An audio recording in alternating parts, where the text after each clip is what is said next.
Benny, what's up, yo? I ain't seen you in a minute.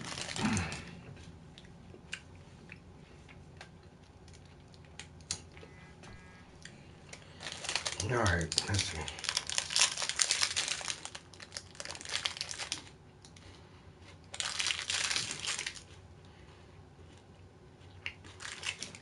How's it going this morning? Afternoon now.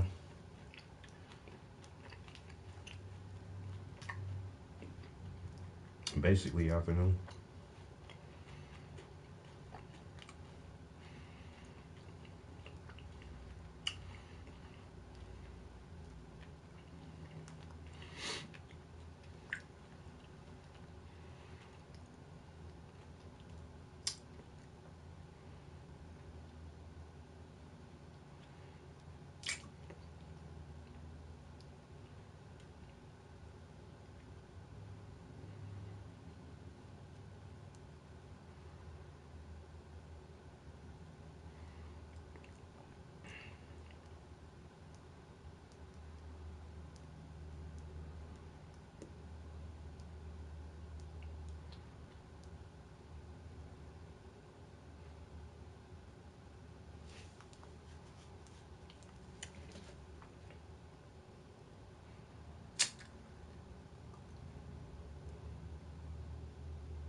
Boozy. You know how we do it. Gotta get that little bit of art and education in there just to make the day seem normal. Before we step out there in the real world with all these crazy motherfuckers, man. Gotta get that woo-sah early in the morning. Woo-sah. Lord, please give me strength to deal with fucking idiots and stupid people.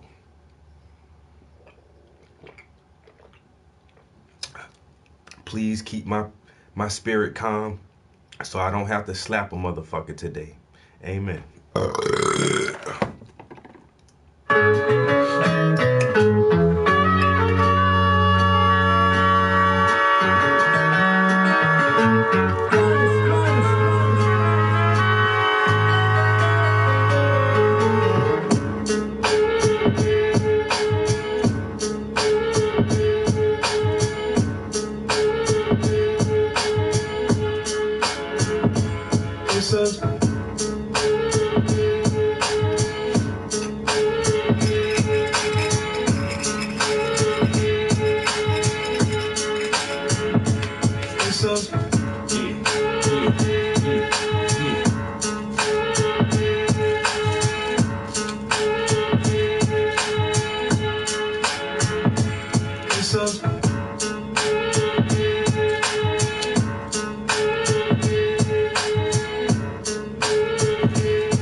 Y'all got Alex and Alex in here. What it do, people?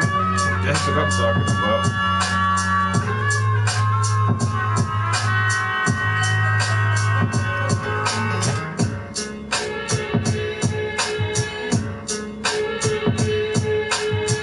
Yeah. Off to a good start. What's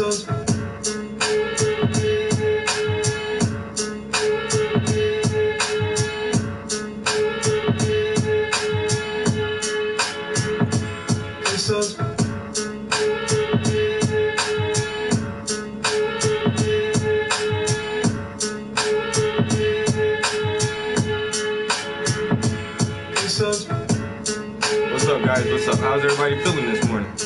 Everybody in a good mood? A good positive mood, yo?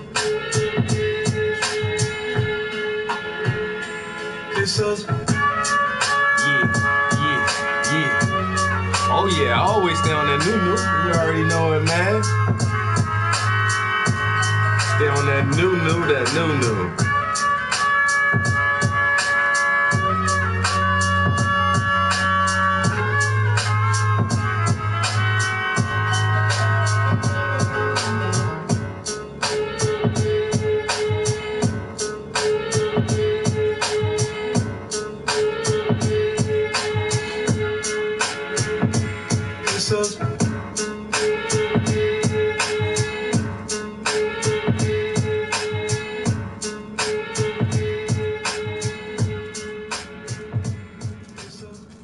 Yeah, I finished the piece that the reflection yesterday, the girl in the mirror. So that's done. On to the next one. On to the next.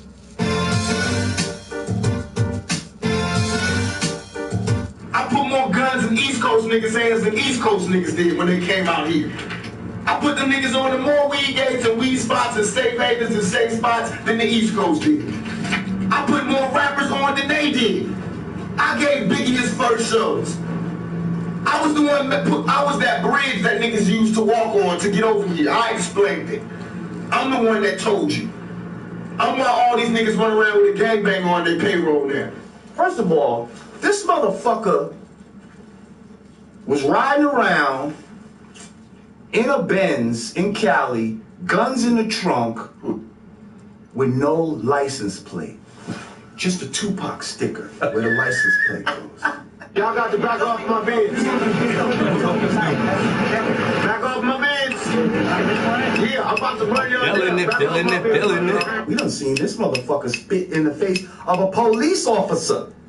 And nothing happened to him. Some fucking shit jumped off at the event and police was out there and you know what I mean? Trying to get move back, fuck you, motherfucker. You know what I mean? He spit in the face of a cop. Spit in the face of the cop and he didn't get locked up. Everyone said there were two sides to Tupac. The wonderful side and the not so wonderful. Suge Knight's influence brought out the worst. Tupac now started to wage a war against Biggie. How did that go from listening to beats to listening to this documentary Green on and White Tupac? trying to control Tupac. Tupac was losing control. It's crazy. Like I was on a beat list, and then all of a sudden, like a little short Tupac documentary came up. Tupac Shakur was one of America's most notorious rappers in the genre of gangster rap. His lyrics clearly promoted violence in the black community.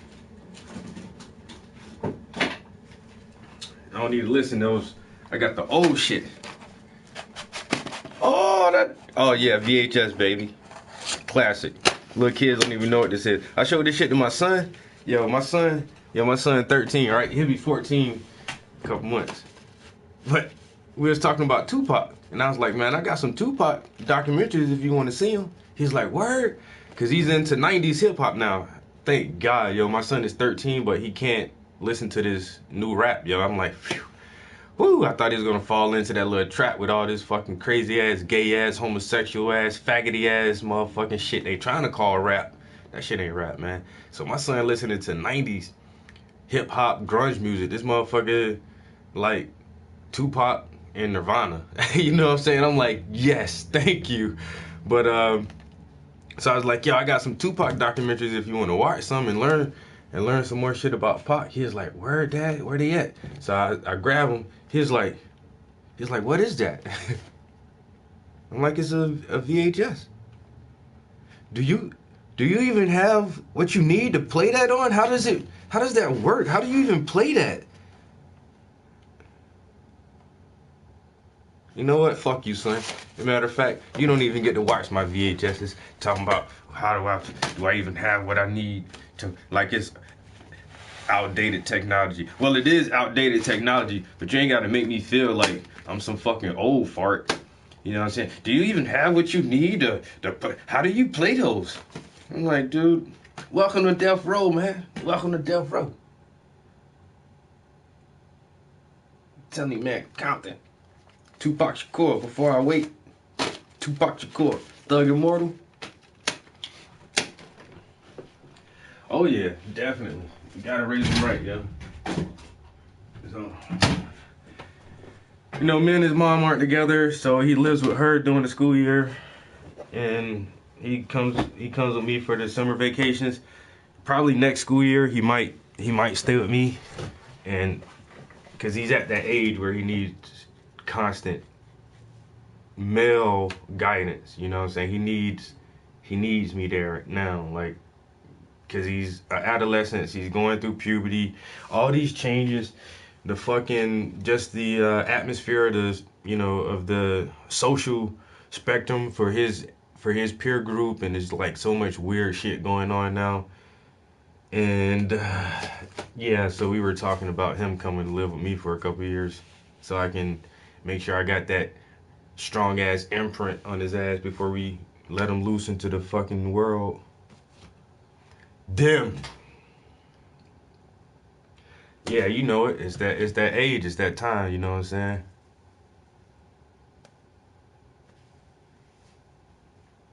Oh, you know it, Alex.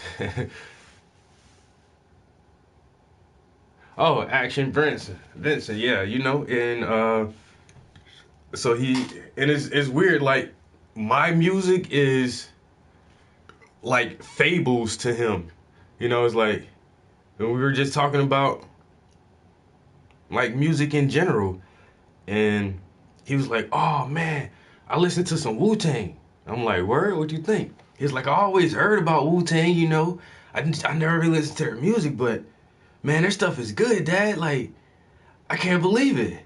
I'm like, "Yeah, bro, and that's what I grew up with." Like, to me, it was new at that time. You know what I'm saying? I was hearing the shit when it was new. Pac and Biggie was putting out new music. You know what I'm saying? Mobb Deep. I think that's what sparked one of our big conversations is when Prodigy passed away. And I keep getting this call from the United States. It just says United States. I'm not answering that shit, man. I'm tired of these motherfuckers. I'm about to block that fucking number. The United States. But so Prodigy died, and he was like, "Oh," he didn't really know a lot about Prodigy or Mobb Deep. He was like, "Oh, did you like him?" I was like, "Hell yeah!" Prodigy's first solo project was entitled HNIC. You know what I'm saying? Why you think I put that shit right there? You see that HNIC? I got that shit from Prodigy, yo, because I was a total Mobb Deep fan, yo. You know what I'm saying? Mobb Deep was my shit, yo. Oh, shit. Hey, yo, it's hell on earth. Who's next? Who's gonna be first? The project's front line, and the enemy is one time. I ain't gotta tell you. Yo, it's right in front of your eyes.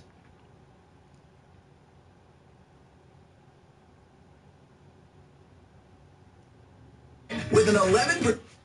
But yeah.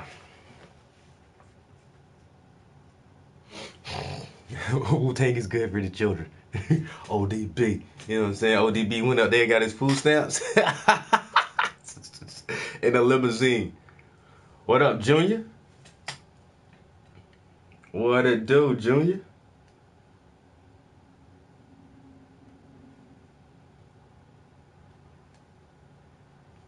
Man, so I kind of injured myself, and my boss keeps texting me, asking me when I'll come back to work. I told him I'll be there next rotation. And rebate on everything. Save energy with Guardian Insulation by Knauf. 1,200 square feet of blow-in insulation at hour 30 is now just $379.80 after rebate. Keep your garage and automobiles clean with this Yo, grand risings to everybody.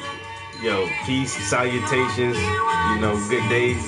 Good day, Mike, to all my motherfucking international people. You know, Chip Chip Furio and all that good stuff.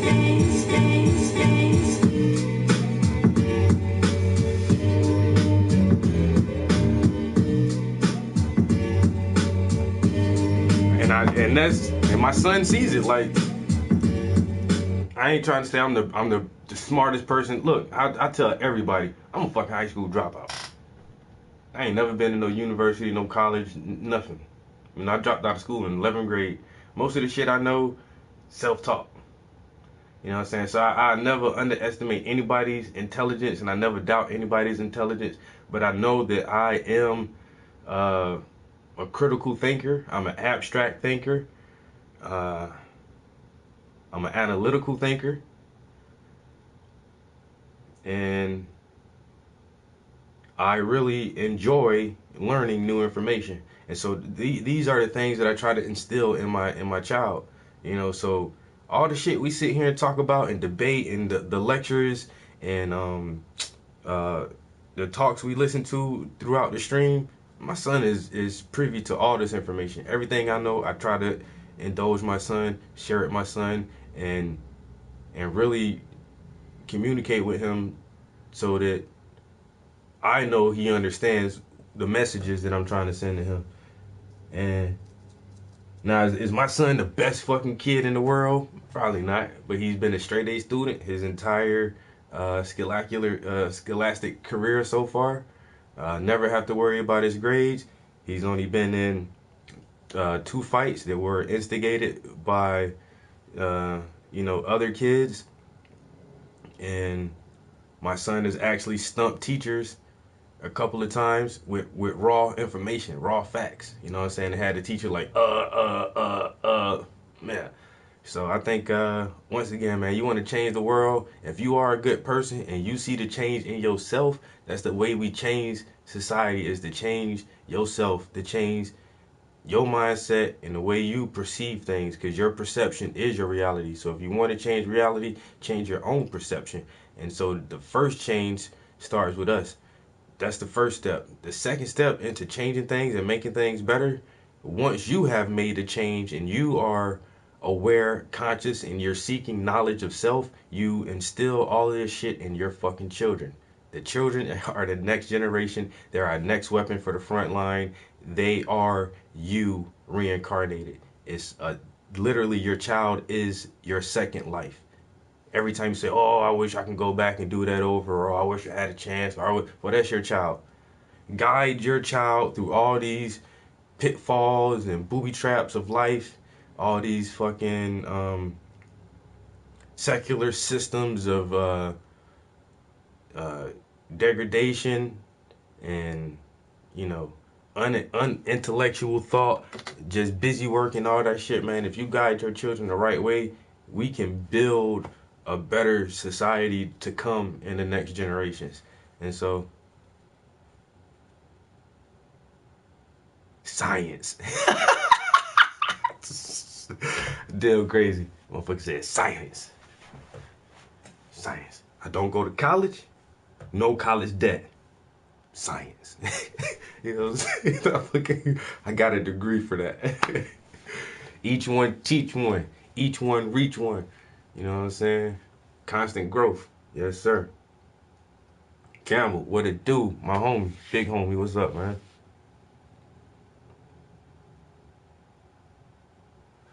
Yeah. And some people do. Like, at the time, school wasn't meant for me. I showed you guys a copy of my yearbook. I went to a private high school. You know what I'm saying? My shit was like, my entire student body was like 120-something kids. That's freshmen through seniors. 120-something kids. It was so hard to get into this fucking school. You had to take 2, it was 2 personality tests, which were technically psychological tests. Then you had to take 1 skills test. Then you had to have your 2 previous semesters of school. You had to have maintained a AB honor roll average, and you had to have 3 recommendations from 3 teachers saying that you should be eligible to go to this school. And so that was like just getting into this fucking school. You know what I'm saying? And so it's not like I'm a dumb person and I just dropped out. You know what I'm saying? I made dumb decisions. I dropped out of high school. I went back and got my GED 4 years later. I went to sign up for the GED test, and the lady was like, it was weird as fuck, yo. The lady administering the GED test was one of the English teachers at the fucking high school I went to, and that's what she did in the summertime. She was passionate about education, passionate about learning and teaching and helping students fulfill their full potential and become productive members of society. And she was just like a really, really, great teacher, English teacher. And so that summer I went to apply for the GED test, and she was in there. She was like, Travis, what are you doing here? I'm like, duh, I didn't graduate. Oh my God, this and this and this. And we went through this whole story, and she said, well, I'll sign you up for the classes. I know it's been a few years since high school, and you can take the 3 weeks courses, and then we'll get you ready for the test. I'm like, look, I'm not about to come here for 3 weeks and take no classes for this shit. I'm not doing all that. Just sign me up for the test. When is the next time you guys are going to administer the test? oh, it'll be in a couple days. And well, you can take it in 2 parts and take one part of the test one day and take one part of the test the second day because it is kind of long. I'm like, look, I just want my GED, man. I don't want to take fucking classes for this shit. I don't want to have to come here more than once and take one part and another part a second day. Just, can I take the whole test in one day? When is it available?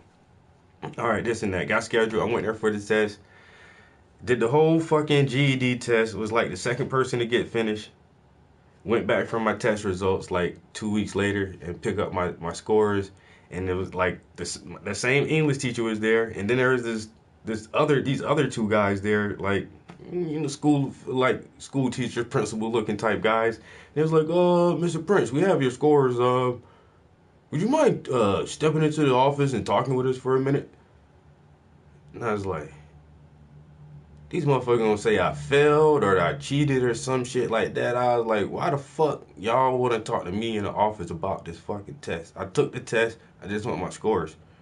I went in there. Oh, Mr. Prince, as you know, last year the state of South Carolina decided to make the general education assessment test a little bit more difficult because they felt like it wasn't actually preparing people for this and that, and so the test was a little bit harder this year. But we just wanted to let you know you scored the highest on this test in the entire state of South Carolina in the past 5 years. And we just made the test harder. No one has scored this high in over 5 years. Why aren't you in college? And da da da da da da da da da. And he went through this whole fucking spiel, and I'm like, honestly, I still see it as the way it was. Like back then, at that point in my life, I wasn't responsible enough to go to no fucking college. That's all I would have did. I would have went there and racked up a bunch of fucking student debt, loans and all this shit. Probably would have flunked out of some fucking classes, trying to party and smoke and fuck bitches and all kind of shit. And it's just like, I honestly don't think college was for me at the time. And I played with the idea of going back to school over the years. And now, you know, in my mindset, I really don't think like standard education, a standard curriculum is exactly what I need. You know, it's I don't know, higher education is just indoctrination, and they still try to program you to think a certain way, to act a certain way, you know, memorize certain facts and data and be able to regurgitate these facts and data on the test, and then you're considered smart and you can pass, and they give you a degree, and then you can go, you know, work at some job making some CEO millions of dollars each year. Fuck that shit, man. Shit is not for, I don't know. I'd rather try to make this into a career with no fucking degrees, no diplomas, and none of that bullshit. Just me and hard work, my personality, and my positive attitude, and the right motherfucking connections, and science. Yo, let me guess. You play. Don't tell me now. Don't tell me. You play 2K and Madden. Am I right? I just guessed that shit off the top of my head. I bet you play 2K and Madden. I bet you do. I know you do. You seem like one of those sports guys.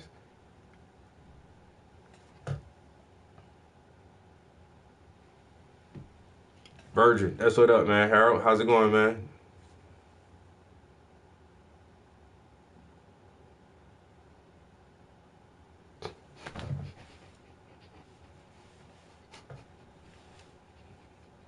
Yo, Dim, you dead wrong for that shit, yo. You dead wrong.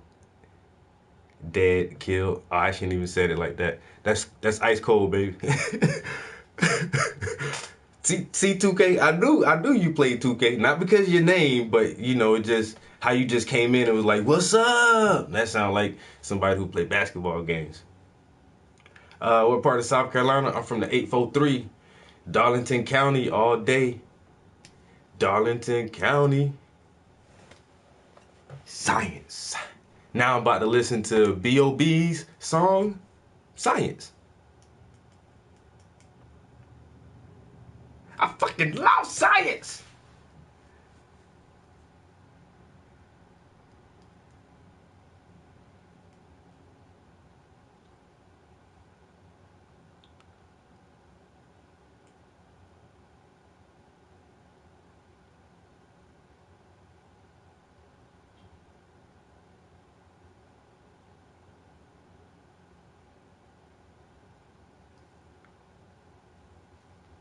John Slick, okay.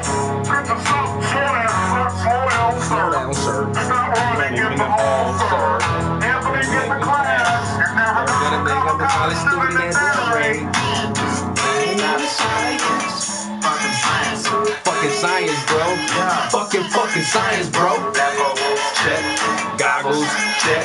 Nitro, check. Fucking science, bro. Hi, lads. Welcome to science class. Quit writing raps in your log sheet. No one's gonna sign your ass. Okay, let's get scientific. Fossil fuels come from years and years of biodecomposition. It's really just scientific. It happens like that sometimes. I'm gonna tell you this. Anyway, didn't Rockefeller pay a science assault at the year Geneva Convention? Wait, what was that? You wanna come here in front of class? What? You wanna teach?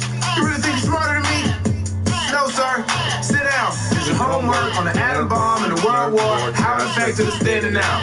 Well, I seen the footage and I really just want some answers. How does someone feel an atomic bomb and it doesn't destroy the camera? I mean, I was just... Bro, I'm just saying. I don't know. Fucking science, bro.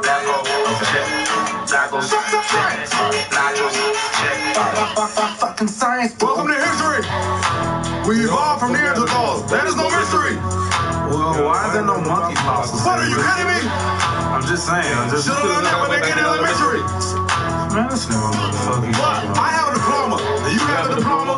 Or we're learning disorder. My wife is a lawyer. We both have a daughter. She's doing fine with the things that we taught her. I'm just using the scientific method. Did we evolve from electronica boy or Homo erectus? And all of the fossilized footprints in the fossil records don't show a line of thrust that's not consistent with compression.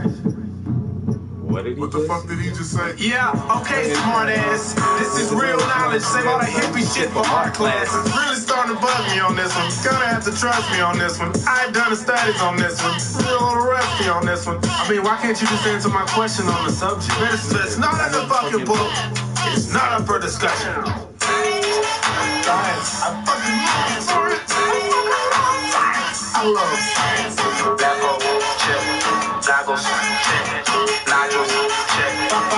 Fucking science, bro. Damn, must have been a hell of them Stegosaurus. It's over century burning fossil fuels. Still ain't no shortages. I ain't saying I'm Neo, but I'm nothing short of a Morpheus. Fuck, thought this was a globe. I gotta check my coordinates. You could blame my disorderly conduct on my subordinates. If it ain't no Coriolis, who's to blame for New Orleans? Why the poorest people always get extorted by corporate giants? We don't boycott, we buy in, and I find it unfortunate, yeah. Me plus you plus her, that's four. Now, bring your worst and I'm gon' bring much more. Science. Leave your nerves, your skirt both at the door. Add it up. In case you know, cause fucking science, bro.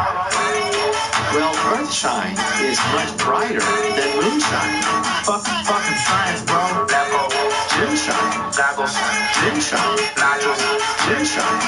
Fucking moonshine. How many fingers am I holding up? I'm making beating if you bold enough. Bobby Ray don't give no ounce of fuck. Your team is weak and beat your bouncer up.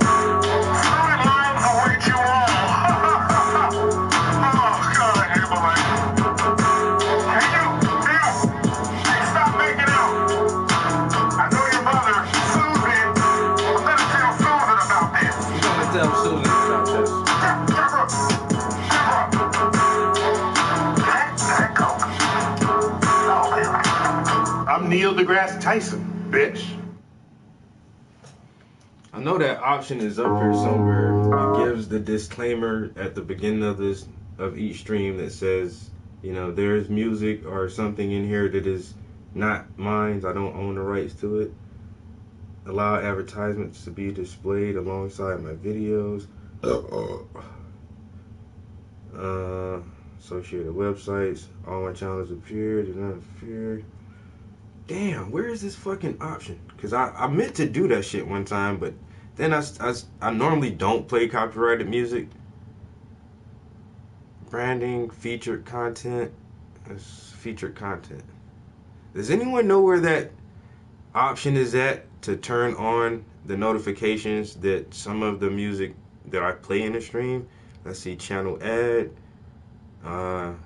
Your video plays according to your videos. That's not it. What about video manager? Alex, once again, let me see if I can get these, if I can get this damn shit set up right, because, like my man said, I got fucking copyright issues on my last one.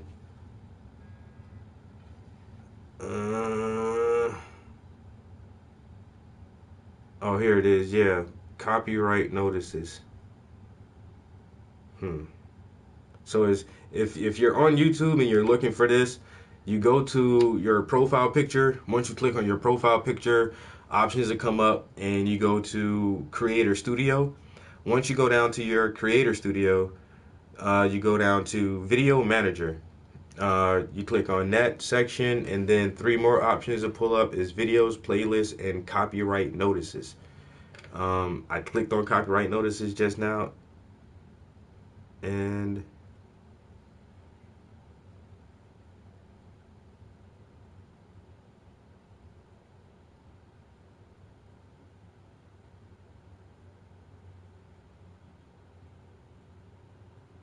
well, damn, it says damn near all my streams. Well, that's not the option either to change it. I want to. All my streams, it says, includes copyrighted content. So how do I? Okay, I thought that was the option for that. That's not the option. Damn, I gotta add some videos. I've been here all the time.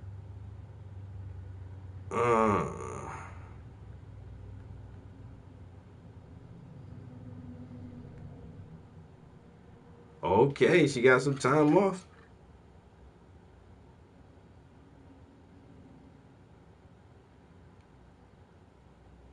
Can I? Okay, edit and screen animations.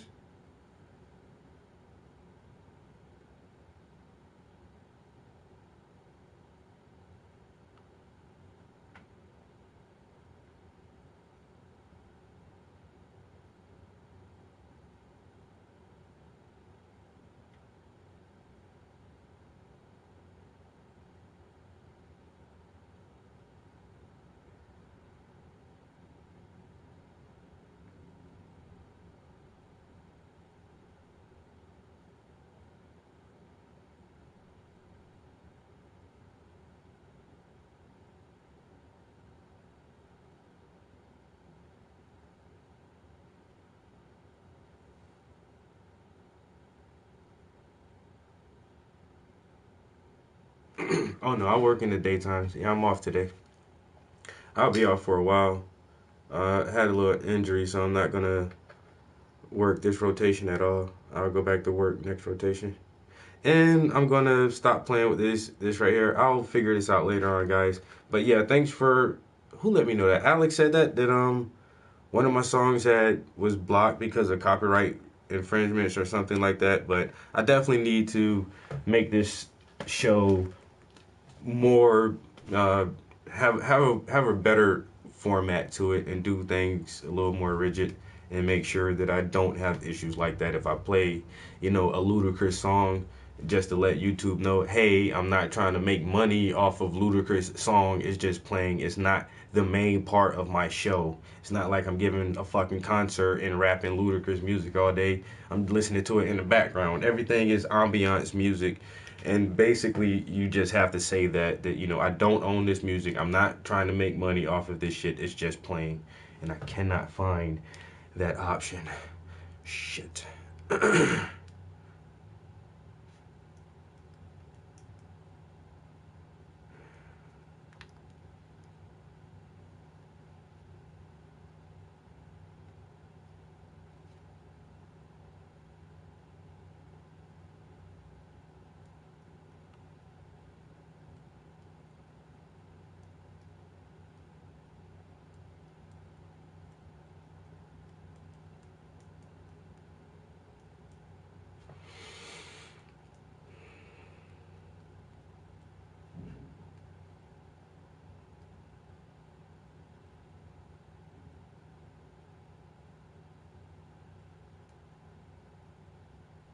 All right. So my mom is texting me. My boss is still texting me. Oh my God. Somebody, I missed a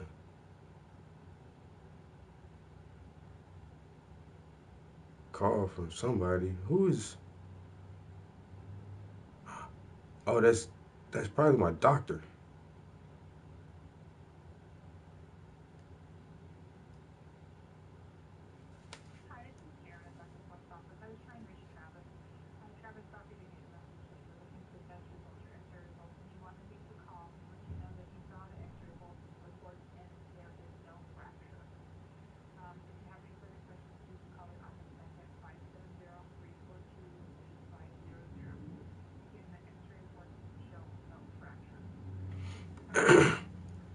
Well, I already got the paperwork that says there is no fracture. I know it's not fractured. I'm still in fucking pain, doc. Why didn't you give me some drugs? Some barbiturates? A prescription? So that I don't feel pain. So that I just numb it all away. Damn it, doc. I want some... What's a good one? Somebody... What's a good pain pill? Some, Percocets. Percocets 10.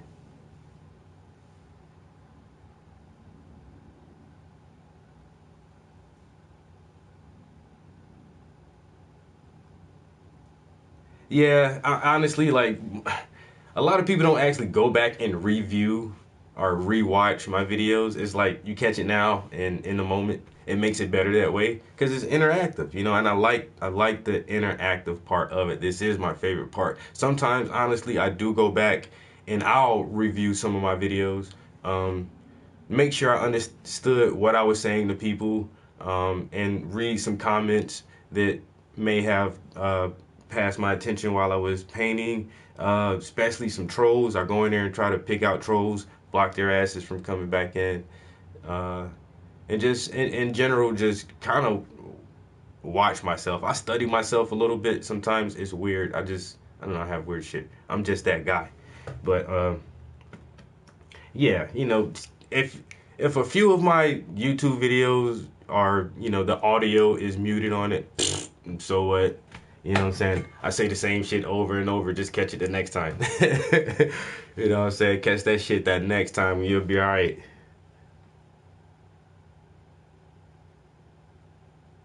Yeah, and I kind of understand it. You know, it's weird because I've had people use photographs of my art for different things, and it's like it's a compliment that they appreciate what I'm doing and they want to use it for some of their own interests, but I'm not getting paid for it.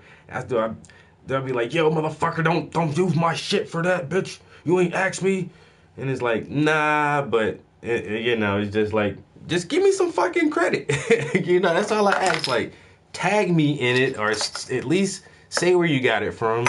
And there's only been like very, you know, rarely does it happen where someone will utilize a piece of my art without acknowledging the fact that it's my art. You know what I'm saying? I don't give a damn if you just say like, yo, paintings by the Prince or Travis Prince or something like that. Then I'm cool. You know what I'm saying? Spread that shit around. Cause goddamn, there's been a piece of art on my Instagram, that shit only got 60 likes. 60. Somebody else shared that shit on their Instagram. Man, that shit got 600 likes. I'm like, God damn, well, y'all need to share that shit to somebody else and make sure that shit come back to me. You know what I'm saying? And word of mouth and just, you know, people sharing art like that, I really don't mind. Once again, as long as I get some type of recognition. The same thing about this couple right here. I didn't take this photograph. This couple is a couple of models, and they come up with their own stuff and their own photography. And I asked them like, "Yo, your stuff is dope as fuck. Can I use some of your pictures?" They're like, "Use my pictures for what?" I was like, "I want to paint them. It's beautiful. You guys are making some beautiful ass images. I want to paint some of these." It's like, sure, but just give us credit. You know what I'm saying? Just give us recognition for what the fuck we doing. You know what I'm saying? They ain't ask for no monetary exchange or nothing like that. I'm like, dope. That's what it is. You know what I'm saying? So this my man Until 93 and his girlfriend Wheat Bread. Y'all can check them out on Instagram. Like I said, they put out some crazy ass images, yo. Some crazy ass shit.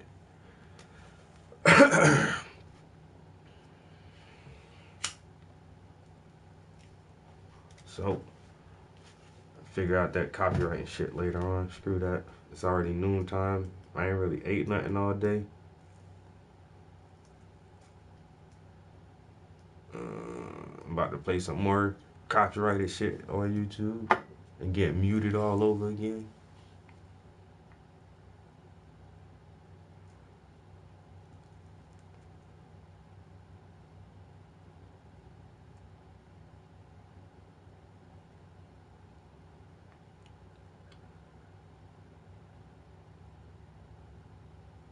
Oh my God.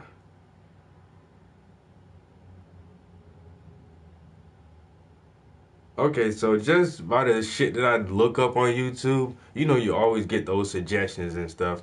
And most of the time, I don't like to play shit on air before I listen to it myself, just so I can know what's I'm getting into and what's gonna be said.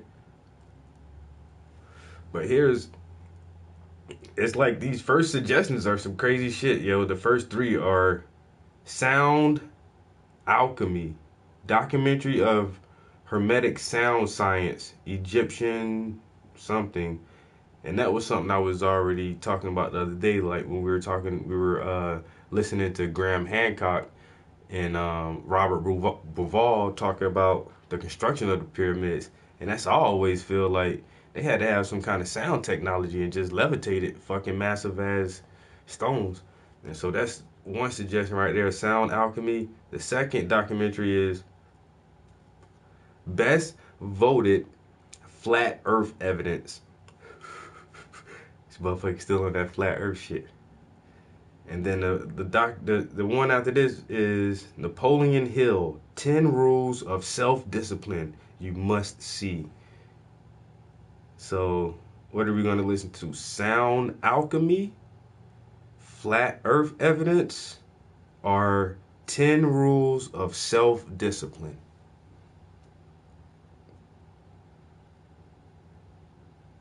That's where we going, Alex? Egyptian history? Anyone else? Egyptian Sound Alchemy.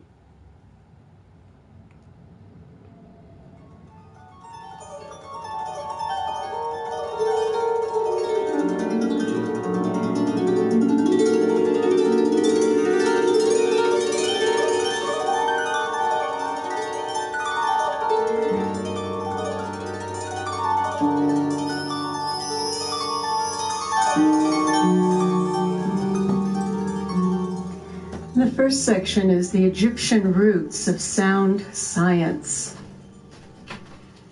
And this quote is from Jehuti, Thoth or Tot Hermes. What is below is like that which is above, and what is above is like that which is below, to accomplish the miracle of the one thing. It's sometimes called the great work.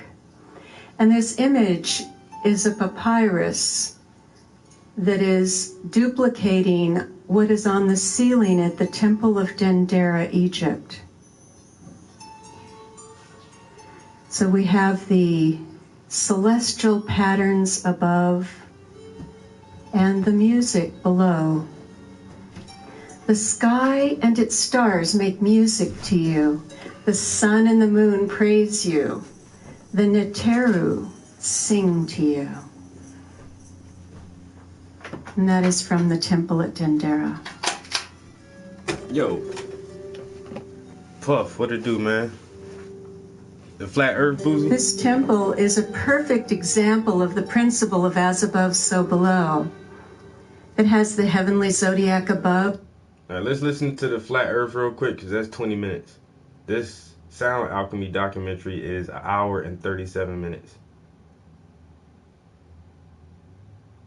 Matter of fact, let's do all of them. Look, Napoleon Hill, this one is only 10 minutes long. So we'll do the shortest one. 10 minutes, 20 minutes, 1 hour and 37 minutes. So many people tell me they can't meditate because they can't clear their mind. Write this down and put it up on your wall. Clearing your mind is... I'm going to give you 10 rules for profitable self-discipline. These are rules of my own making. They're very homely, some of them, but they'll be very helpful. And number one is keep cool when other people get hot.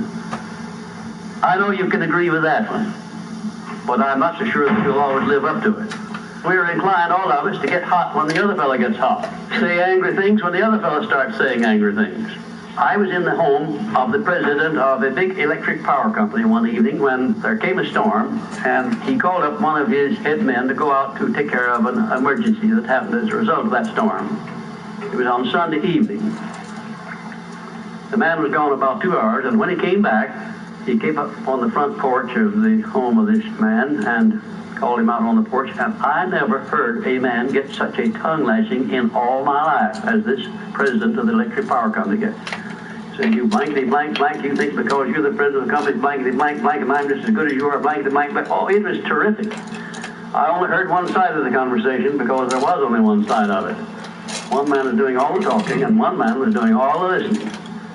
And after this had been going on for fully 3 minutes, the other man ran out of wind and had nothing more to say. He was mad, you see, because they called him out on this stormy night. I heard the president close the door and he came back and he just smiled and said, why, the man was a little bit hot, wasn't he? That's all he said. A little bit hot, wasn't he? I expected any moment to hear fists begin to fly out there. But you see, there was a man who had risen to great heights of achievement financially, and he had done it by self-discipline in every respect.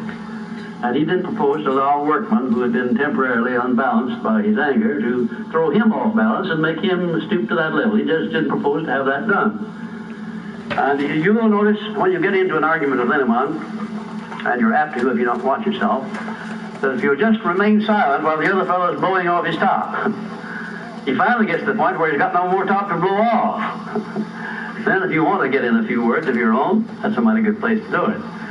It's a mighty fine thing if the words that you get in are not the kind of the words you've been hearing. In other words, if you say something back kind in return, it's far better for the other fellow and far better for you.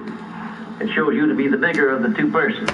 So I lost the picture. Now anybody can get mad and blow his top because of what somebody does or says, and it's happening all the time. I was looking for that shit. But the truly big man, the man who is in charge of himself, he doesn't allow anybody to draw him down to that level of a street brawl or of an argument in harsh words unless he wants to do it.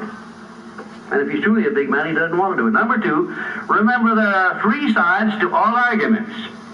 We ordinarily think there are 2 sides to all arguments, but there's not. There's 3. Your side, my side. There's your side, there's the other fellow's side, and then there's the right side, which is usually about in the middle of the 2 viewpoints.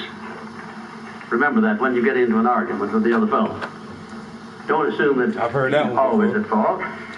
Maybe you're partly at fault, 3 too. sides to the story. Your side, my Maybe side, neither one and the is truth. totally at fault. The chances are, gotta in get all both of the our arguments stories I've to ever get the- heard, both get the whole parties were partly to blame in one way or another. I have never yet heard an argument where one party entirely was to blame, although I suspect there are such arguments at times. Number 3, never give directives to a subordinate when you're angry. If the matter is urgent, then cool off quickly. Number 4, treat all people as nearly as possible as if they were rich relatives from whom you expected to be remembered in their will. Now that's a good one. That's a honey. That is a honey. If you just do that, treat all people as if they were rich relatives from whom you expected to inherit something at their death. And you can do that. You know, if you had a rich relative that had $1 million he was going to leave to you, or you suspected he was going to, it wouldn't make very much difference what he said or did. He would never throw you off balance. You'd never talk back to him, would you? Of course you wouldn't. You'd be quite silly if you did. Keeping quiet for $1 million seems to me to be a very easy price to pay. Number 5, look for the seed of an equivalent benefit in every unpleasant circumstance with which you meet, no matter what the unpleasant circumstance is. Make it a point to discipline yourself so that you look for that seed of an equivalent benefit, and you start looking in connection with the circumstance. Don't wait a week or two till you've all worked yourself up about it. Start right in where you stand. It'll lessen the blow. It'll lessen the hurt of the wound, whatever it happens to be, if you start looking for that seed of an equivalent benefit. And number 6, learn the almost forgotten art of asking questions and then listening to the answers instead of getting the other fellow told off. It gives you an awful lot of satisfaction when you're angry to get the other fellow told, doesn't it? And the temptation is very great to do that. I know, because I've been there many times. Don't do it. Be bigger than that. Listen to what the other fellow has to say, and then when somebody makes a statement that you're not sure about, learn to ask this one question. It's one of the most important questions in life. It'll serve more purposes than any other short question that I can think of. When somebody makes a statement that you're not sure about, or that you doubt, or that you question, ask a 4-word question. How do you know? And then wait for an answer and see him squirm. Oftentimes there is no answer. People make wild statements. That's the first thing that comes to my mind. And instead of getting into an argument and making an incident out of the matter, getting yourself worked up into an argument, let the other fellow stew in his own fat by putting him over the barrel. But that question, how do you know? I had a clergyman in my class once who was very, I just don't know exactly how to describe him. He was a fanatic, you might say, on the subject of religion. And he was sure that he knew exactly what was going to happen to me after death. He said so in no uncertain terms, not in the class, but in a private conversation. And he raved and ranted for quite a little while about it. And when he got through, I said, how do you know, parson? And that really put him over the barrel. He said, that's the way I feel, but that's my faith. I said, well, now, having belief and faith is one thing, but having evidence is something else again. How do you know what's going to happen to me after I die? I don't know, and I doubt that you do. How do you know? Well, he never did give me a satisfactory answer. There are a lot of questions that come up in life in connection with which if you ask that one thing, how do you know, you'll find that the other fellow will be off balance, and you don't need to make an incident out of what he says. You don't need to get mad at what he says. 7, never say or do anything which may influence another person without first asking yourself this question. Will it benefit him or hurt him? And if it will hurt him, don't do it. Don't say anything or do anything that will hurt another person under any circumstances, no matter how much he may deserve it. Exercise self-discipline. Don't do that, because if you hurt another man, you're going to hurt yourself 10 times as much at least. Because that hurt will come back on you. I don't care who you are nor what circumstances you're working under or living under. If you hurt another person, you will be hurt 10 times as much. And if the hurt doesn't come immediately, the rate of interest on that is compound interest on compound interest, and it'll be 100 times as great if you wait long enough. Because everything that you do to or for another person, you do to or for yourself. There is no escape from that. That's just as much a law as the law of gravitation, which everyone understands. You know that if you stepped over the top of this building, no matter what your mind was or what your belief happened to be, if you stepped over the top of this building and violated the law of gravitation, that you'd hit the ground and you'd die in a very few seconds. And this law, which brings you back that which you send out, is just as inevitable, just as inexorable as the law of gravitation or any other of nature's laws. Number 8, learn the difference between friendly analysis and unfriendly criticism. Then decide which you wish to live by in your relations with others. Now, friendly analysis is one thing and is welcomed by most sensible people. I don't object to friendly analysis of anything that I do, even though it's very unfavorable. If it's friendly analysis, I like it, because I can improve by it. But if it's unfriendly criticism, very obviously unfriendly criticism, and not analysis, well, then I resent it. I wouldn't be human if I didn't. How can I tell whether it's friendly analysis or unfriendly criticism? How would you go about telling? A lot of ways you can tell. You can tell by your relationship to the person who's making it, whether it's friendly or unfriendly to begin with. If it's an enemy, obviously I discount it right off the bat, because you almost know it's going to be unfriendly criticism. I can tell also by the tone of voice in which he does it, by the manner in which he does it. Got that gambling. Because a man who engages in unfriendly criticism generally uses a few epithets along with it that clearly indicates that he's biased. If you have self-discipline, you're not going to be influenced by that kind of a person. And number 9, remember that a good leader in any calling is one who can take orders as cheerfully as he gives them. And number 10, last but not least, remember that tolerance in human relations is just as important as tolerance in the operation of mechanics.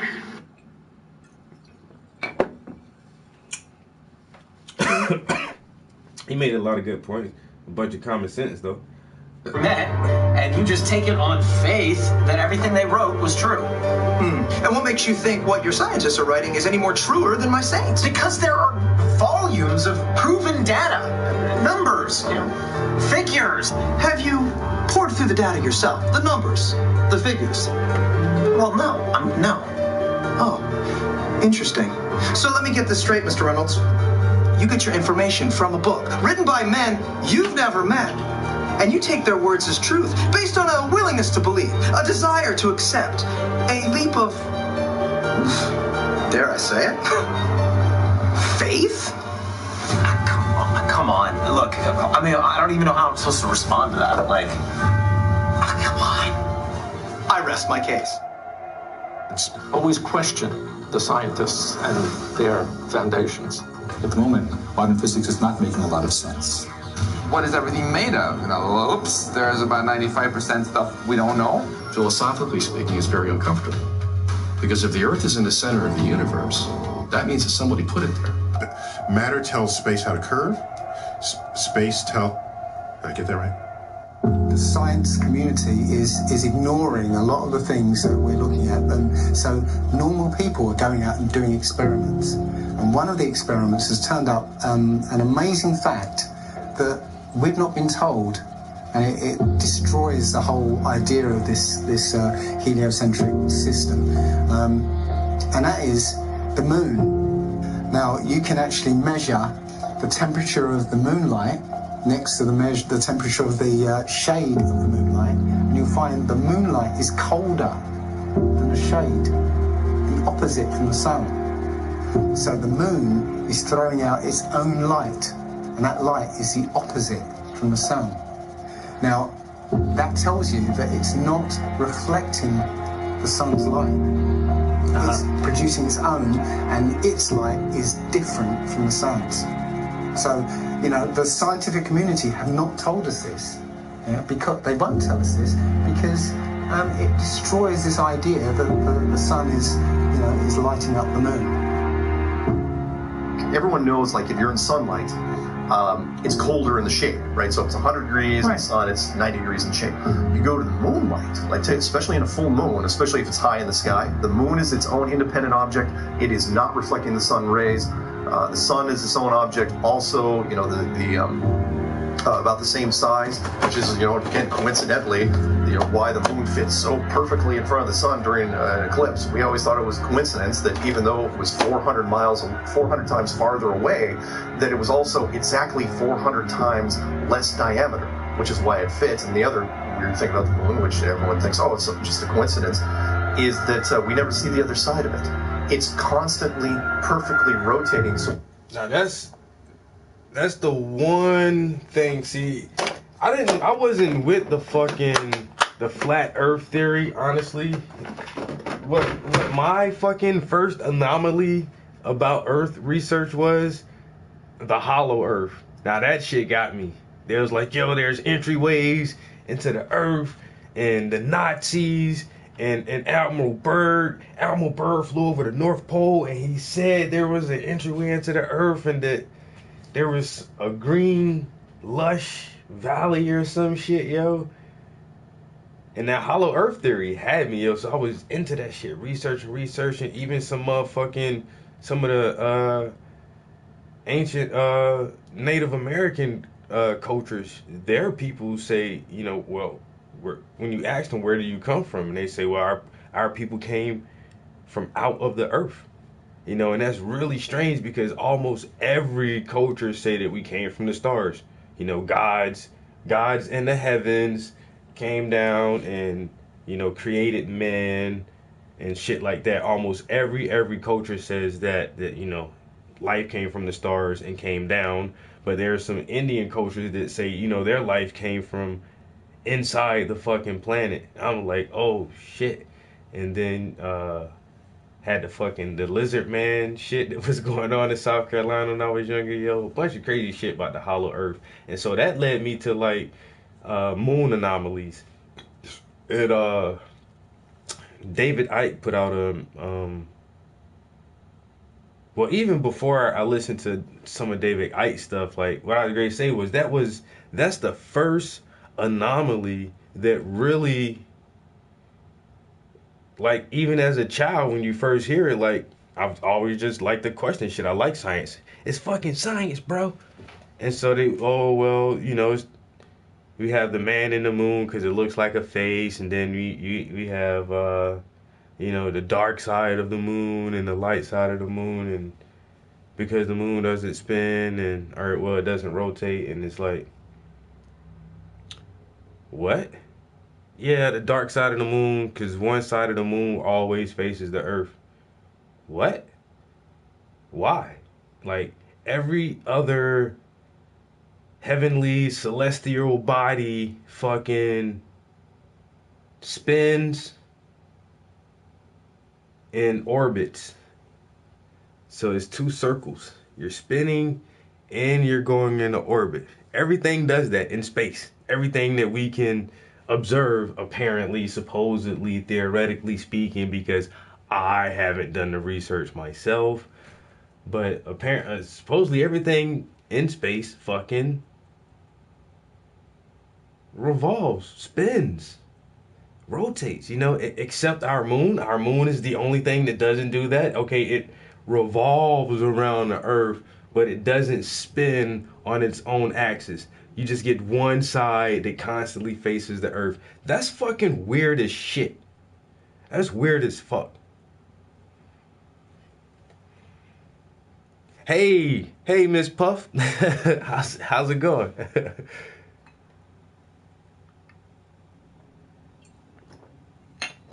I've watched one whole episode of Game of Thrones. I guess like HBO had one of their, you know, specials where you get free HBO for so many days and you can subscribe and all that shit. And so I watched one episode, and so it was one group of people going, one kingdom going to the other kingdom, asking for their help during some type of war. And the leader of this one kingdom is like this little girl, like she's a child. And she's sitting there, you know, and the guy is talking to her, this grown ass man is talking to this little kid. But then when the child speaks, like that actor, she's hella good, like, because she is a child, but she has this regalness and this authority in her voice when she speaks, like, bitch, I am in charge though, like. But that was the one episode I saw, and it had the giant. It was like in some snowy area or something, and had one band of guys discussing whether they were going to move locations or whatever, and this fucking big ass giant was with them. I was like, what the fuck is this all about?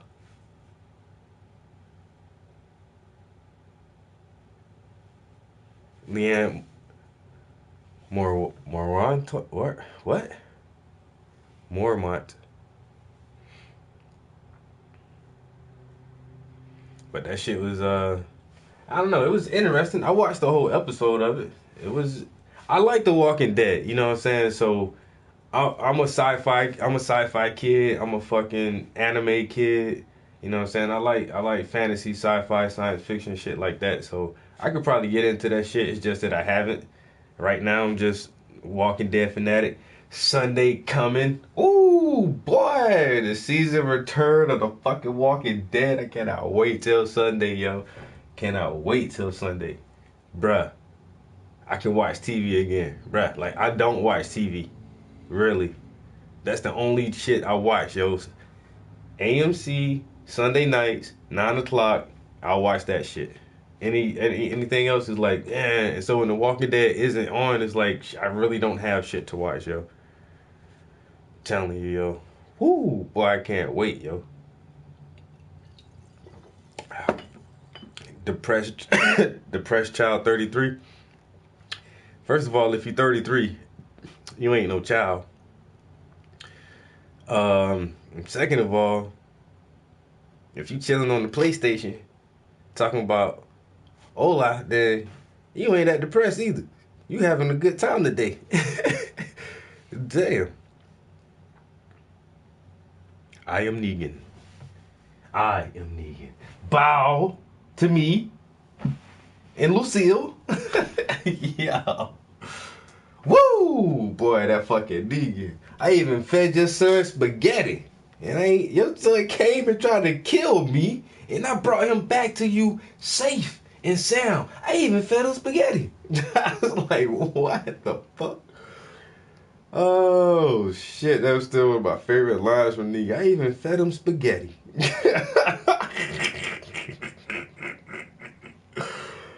Oh, damn.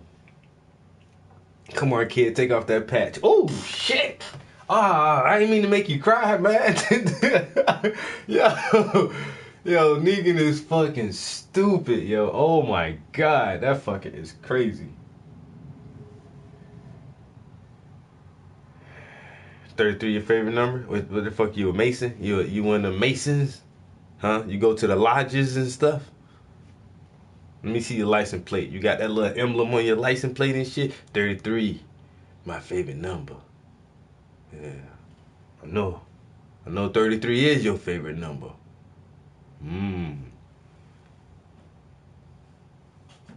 Yeah. Yo, I got the motherfucking lion. You know, you got a... What is that? A tiger? Yo. Ezekiel, man, he should have jumped on that shit when his homie. All right, damn, what's the dude name who tried to set up the fucking interaction and got the one dude killed? But he wanted something to pop off. He tried to sacrifice himself. He wanted himself to get shot. He was willing to die to spark this fucking war to show motherfucking Ezekiel like, dude, you got to fight now. And then that shit fucking happened where the kid got killed instead, man. But if I was Ezekiel, yo, I would have, I don't know, man. He been holding peace for so long, and he does have a large ass fucking community. I can understand that shit, but at the same time, it's like, you already see what Rick and his group is capable of. You got some of the people from the hilltop. And that fishing community, it's like, come on, man, it's the fucking time. Yeah, they gonna be some fucking casualties, but goddamn, y'all, everybody gonna be a slave forever? Keep goddamn slaving to this motherfucking Negan. And even Negan, his shit ain't so tight on the inside anymore either. The girl's trying to poison his ass. The dude with the burnt face, he already looking at him, you know what I'm saying? Now motherfucking, damn, I ain't watched that shit in so long, I'm forgetting characters' names and shit, yo. What's the motherfucking traitor who left Rick's group and now he fucking with Negan? Damn. Oh, fucking scaredy ass motherfucker. He gave that pill to fucking Sasha, and Sasha killed herself and tried to attack Negan when she came out the coffin. So now Negan looking at his ass kind of funny like, oh, how the fuck she die, yo? How she die in the coffin that easy? You know, he threw out that fucking little bullshit ass, yeah, Eugene. He threw out that little bullshit ass lie. But now Eugene, now he edgy, cause he know Negan don't fucking play. So now, and he know Negan ain't no fucking dummy neither. So now he gotta watch out, cause Negan might motherfucking stab his ass in the goddamn back. But that's what I'm saying, yo. Even inside Negan camp, yo, they friction, they motherfucking fractions starting to happen. And people ain't cool with that shit no more, man. Motherfuckers want Negan dead, yo, even on the inside of his own group. So that's a plus. And it's so bad because he's the bad guy, but that dude played it so good. Like, he's such a good bad guy, you like him a little bit. Unlike the fucking governor, like the governor was a bad guy, you just hated his ass. And that actor did a good job on that. That motherfucker made you hate the governor. Like, I really did not like that fucking character. Like, you son of a bitch, yo. But Negan, this motherfucker is totally homicidal, psychotic psychopath, because he is the only person that I've ever seen on this show that has killed a living person and laughed at that shit, yo, laughing. Like it's funny. Like that shit is weird as shit. Like, and I couldn't really place it at the beginning. Like, what the fuck is wrong with this dude? Like, oh, this dude is laughing while he just killed the person, yo. Like, ain't no, even the governor ain't do that shit, yo. Like, this Negan is fucking crazy. That fucker is tilted. And they still haven't shown his backstory yet. I wonder what the fuck this motherfucker did before everything went down like that, yo. Who the fuck was he? That shit is weird as shit, yo. But yeah, once again, like he's like such a good bad guy. It's like, nigga, you should die. You cool as fuck. You cool, man. But you need to die, man.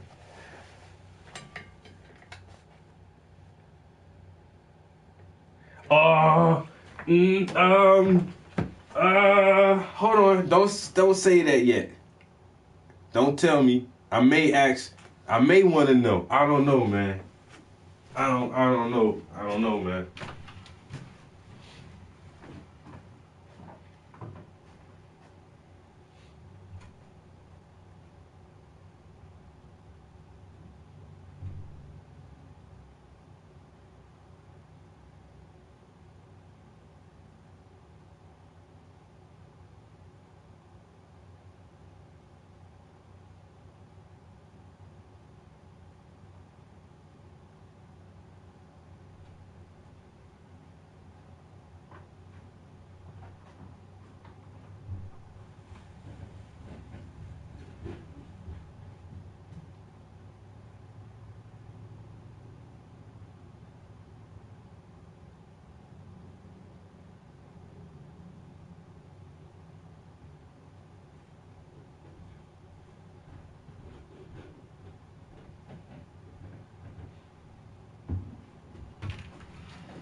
I was gonna get the next book, cause this I ain't got all the books yet, man. It's part 1.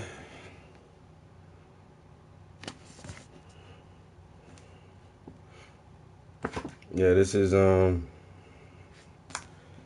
issue number 1 through 48. That's almost 50 comics. And if y'all read this shit, yo, the TV show is PG-13, honestly. This shit right here is fucking rated R. This is some rated R shit, and they had to really, really tone this shit down to make a TV show out of this shit, yo. Chris, what's up, yo? What's up, Jamie?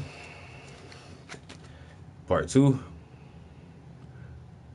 Let's see, I ain't got part 3 yet.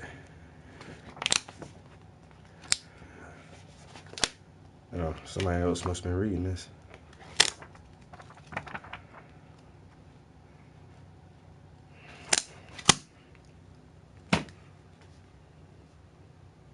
Yeah, exactly. Rick loses his hand early on in that shit, yo. Like early on. And I was like, that's not what happened in the TV show. I was on like season 4 of the TV show before I even decided to get those comics. I was like, man, let me read these comics and see how this shit really started out. Walking Dead. Oh. Zombies. The only zombie show that doesn't say zombies. Never said the word zombie in fucking 7 years. How you do that? In 7 years of a fucking zombie show, you don't ever say zombie. Yo, I tried to watch it on Netflix. It's not on Netflix, yo. I gotta find something else to check it out on. Rick Grimes. This is our prison. We took it. We spilled blood. We were here first. Motherfucker, we let y'all out. We saved y'all.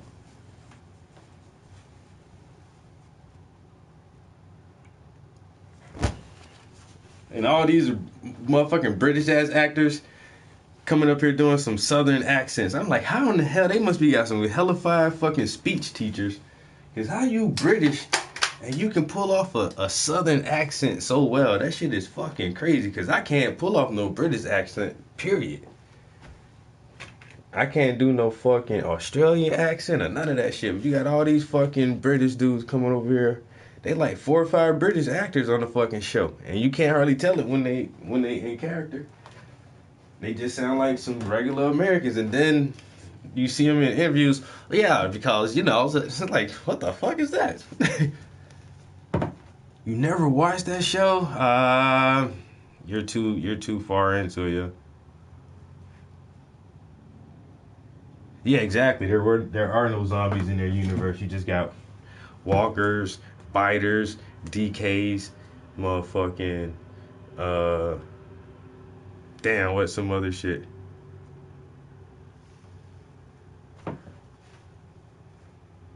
Go movies. I'm gonna check it out. I got a couple more days off. Yeah, but me and my girl, we was like, bored. Wanna watch a movie? Like, sure. What do you wanna watch? I don't know. Let's watch this. No, I don't watch. No, Orange is the New Black. No. Oh, yo, my man told me to watch Something About Mary. Look that shit up. Not on Netflix.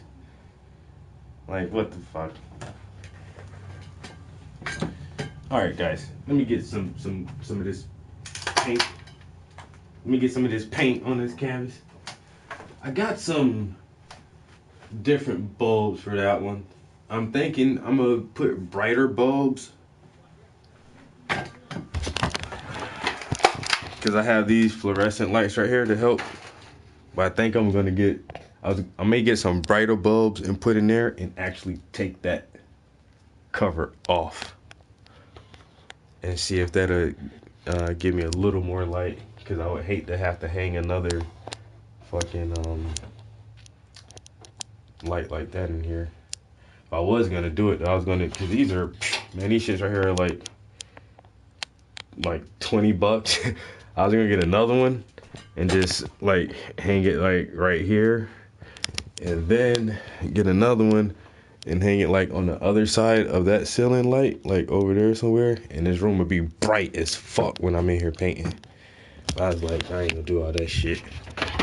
And I moved, and landlord was like, yo, put all these fucking holes in the ceiling. I'm like, man, you can have them holes. I don't need them no more.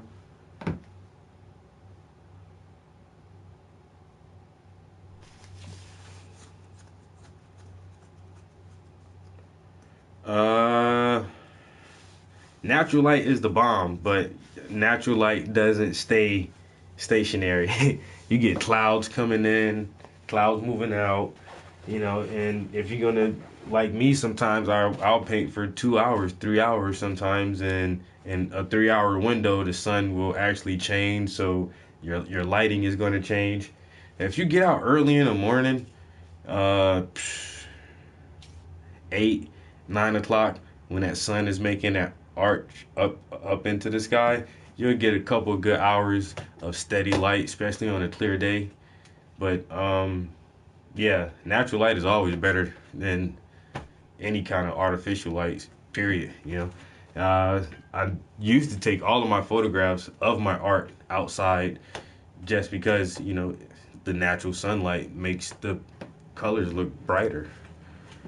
But I don't know. I need to get back in the habit of taking pictures outside. Pictures of my paintings outside. But yeah, natural light is better, but you don't have that long of a window to keep the same intensity of light. So this is falling down. I need to put this before it falls and pokes a hole in my canvas, and then I'm gonna be pissed off at myself. I'll be pissed off at myself. Why'd you let it do that? Well, I didn't know it was gonna do it like that. Sunday. Man, I get to watch me some motherfucking Walking Dead, bro. Damn, Abraham dead. Sasha dead. Damn, yo. I wonder who they gonna kill this season. Tell you, man, if they kill the only who left? You got Carl, Rick, and motherfucking Daryl, Carol. Who else came from season 1? Oh, what's the farm girl name? The other main girl. They only like 5 or 6 people still left from season 1, yo.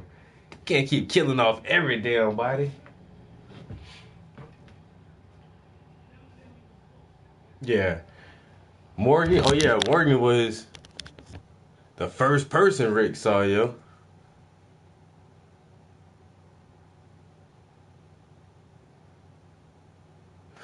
Robot Chicken did a Walking Dead special. Yo, Robot Chicken is funny as shit too, yo. Yeah, Morgan still from season 1.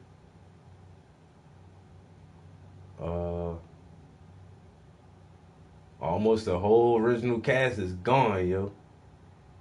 And that shit is on right now, yo. You know they go and play that shit the whole weekend, working up to the new episode.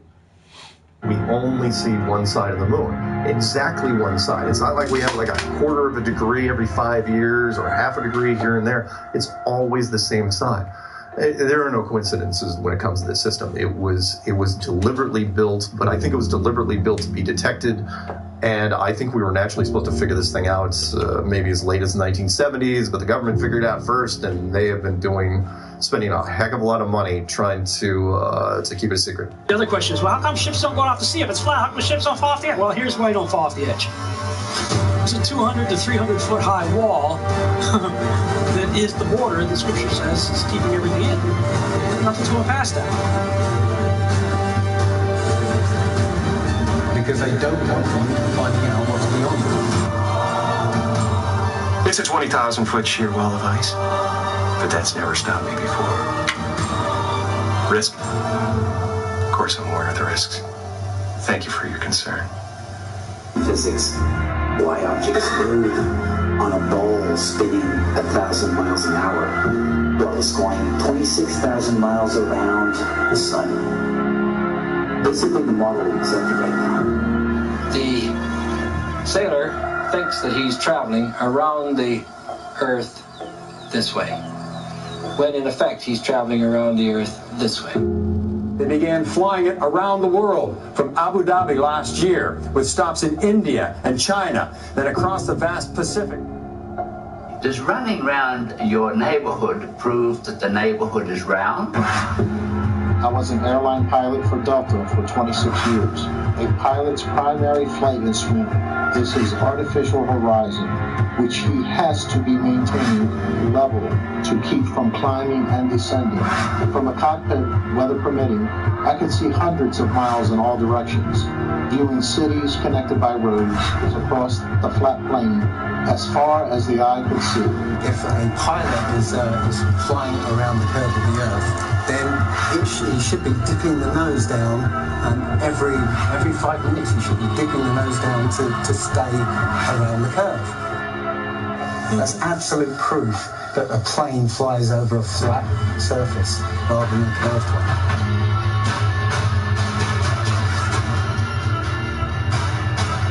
Now, how come in all these ball pictures, man, you can see all the continents pretty much, and there's just a little bit of clouds here and there.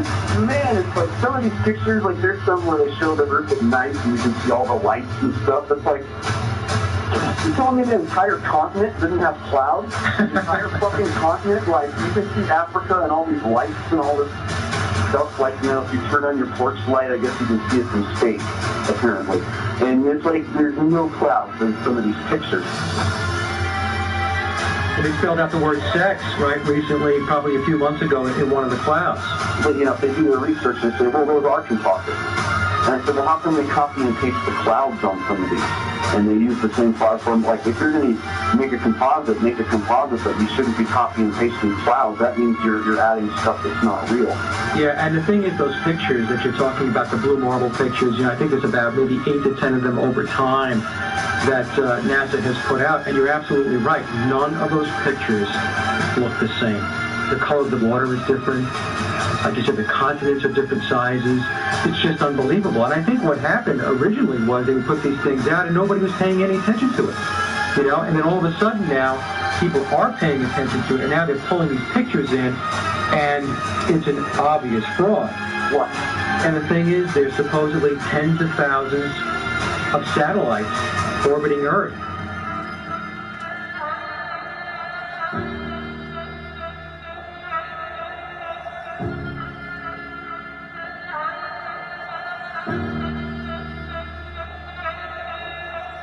can't get any close-ups of Earth. We can't get a view of Australia with the buildings upside down.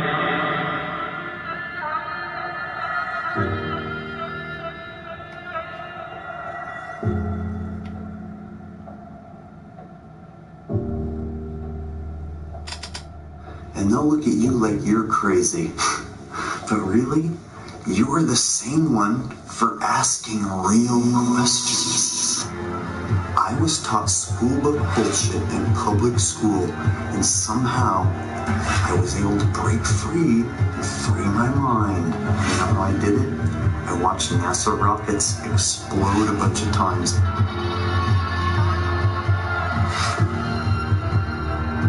Fly off sideways and not notice.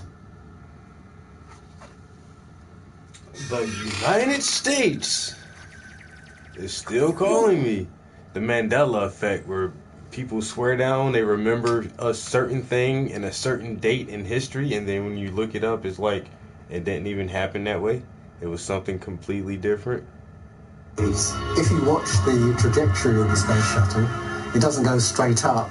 It always goes in a...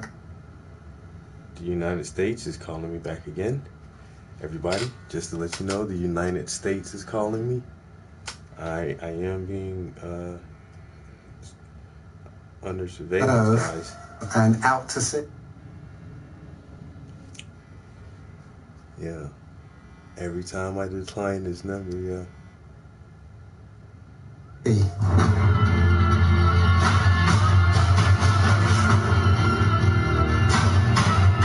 Point is, they actually go horizontal. Yeah, they should the space shuttle goes three times horizontal. back It never to goes back to any back. further up. It goes horizontal, very, very low down in the atmosphere. You know, it's still in the atmosphere while it's horizontal, so it never gets any higher. And it goes out of sight, not because it goes too high, because it goes too far downrange. And they have a plane that's not.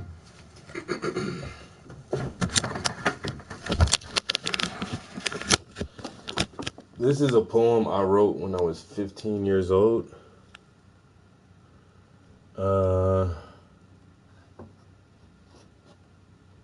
Where did I say? Right there. In order to help the wealthy stay ahead, historians making history out of his story. That's all they do. Historians making history out of his story. Yeah, very, very old saying, bro. His story is his story. Whoever the conqueror is can write the past the way they want it to sound, you know, because we were the victors and we won and we did everything justly and we treated everyone fairly. And the earth is round. There are no aliens. God is real. And when you die, that's the end of consciousness. Science.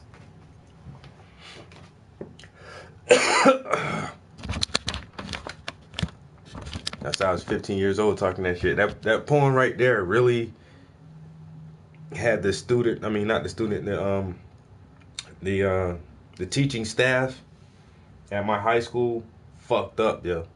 That shit was big because it was a part of a contest to try to get published. You know, high school students can submit poems to get published in the, you know, some kind of compilation book of writings. And so that was the poem I wrote and submitted it. And they were like, nah. And I forgot who it was at the school who rejected it, but my English teacher questioned it. I didn't even know what was going on at first until like the next day. And she was like, well, I submitted your poem and they denied it, saying it was racist. And I told them that poem's not racist. It's a poem speaking facts and this and that. And I was like, wait, what? They won't let me submit it into the competition? She was like, well, they wouldn't. But I talked it over to them, and they're going to talk about it again today with the counselor, and because the principal had left early that day. So it was the principal, the 2 English teachers, the guidance counselor, and everybody had to fucking have a debate over whether I should be able to submit that poem for the writing competition in high school. It's like, it's racist. But if I'm not mistaken, it did get submitted. I don't know if it ever made the cut to be in the book, but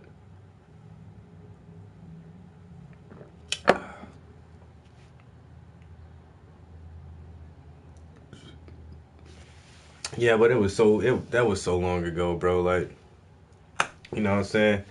But that's been my mindset. And honestly, when I look back at shit like that now, it's like, where did I get that shit from? I don't know. My family was all Christians. They go to church on Sundays and Bible study on Wednesdays and gospel choir and shit like that. But I was just always like a little rebel ass militant motherfucker, yo. I was so against the grain, like purposely. If everybody want to do something else, I'm doing something different. Y'all motherfuckers want to play sports, I'm gonna go in here and read this book and draw. Y'all want to go to church and pray and all that shit, I'm not down with that shit, man. Y'all want to stand for the flag, I'm not standing for that shit. It was all little kind of shit I used to do back in the day, man. Just being different, trying to be different. You know, dress different. Cause I grew up straight in the fucking hood, and so I started wearing like different kind of clothes and shit. Motherfuckers used to always pick at me. I ain't give a damn. Fuck it. All y'all motherfuckers can be exactly the same if y'all want to, man. Yeah, Morgan Freeman. You know, everybody know Morgan Freeman is God.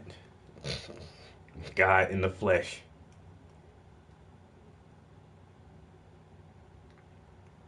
Yeah, so so taking another pause real quick from the flat earth.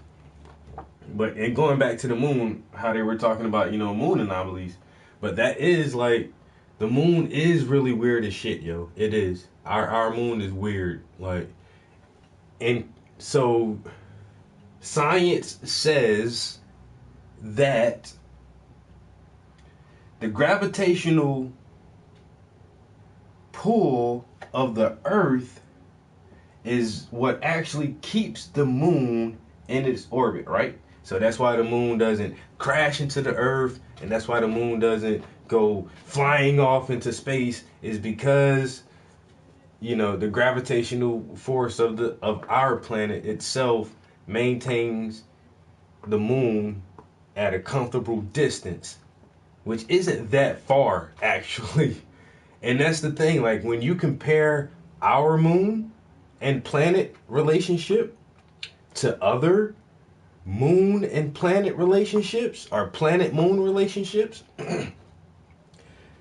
for one, our moon is way closer to the planet than almost any other moon of any other planet. Like, why is our fucking moon so close to our fucking planet? It's so close it actually affects the waters on the planet.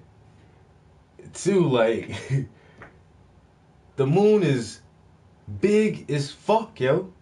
It's like just, you know, what it is, like 1/5 the size of the earth, or it's not that, you know, it's, somebody even described it as not a planet moon relationship, but like a dual planet relationship. Like the moon is just like a little planet. Like, this shit is big as fuck.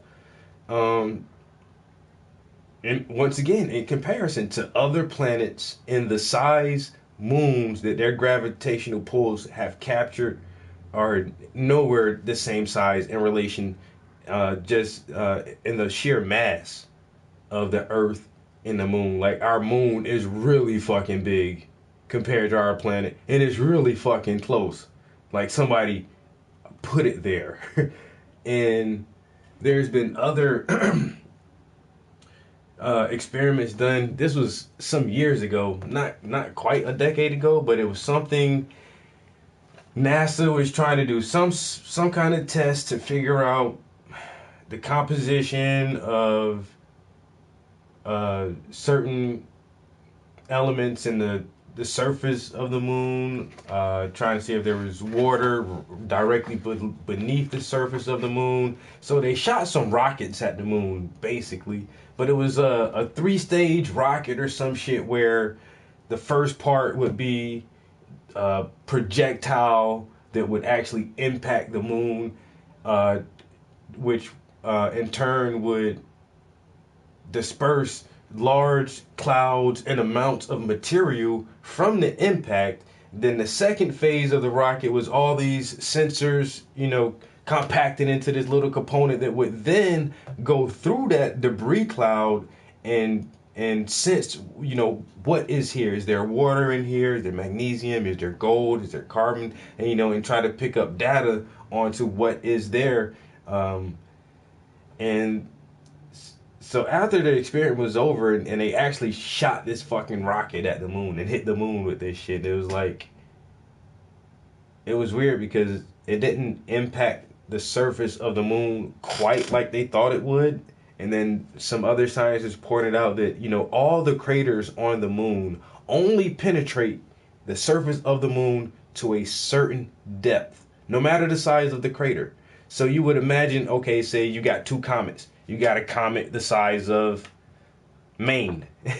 And then you have a comet the size of a school bus. So if the comet the size of Maine hits the moon, boom, it should make a tremendous crater compared to the size of one, of a comet the size of a bus hitting the surface of the moon. And it's like, but no matter the size of the crater from the impact, it seems like they only penetrate to a certain depth, as if there is something underneath the surface of the moon that you can't really get through. Like it's like it was some kind of fortified structure or something. Like a Death Star, maybe. Anyway. And another anomaly, they said that actually during that same experiment when they impacted the moon with the rocket, the moon kind of vibrated like a bell. Like if you strike a bell, it actually vibrates to make that, to resonate the sound.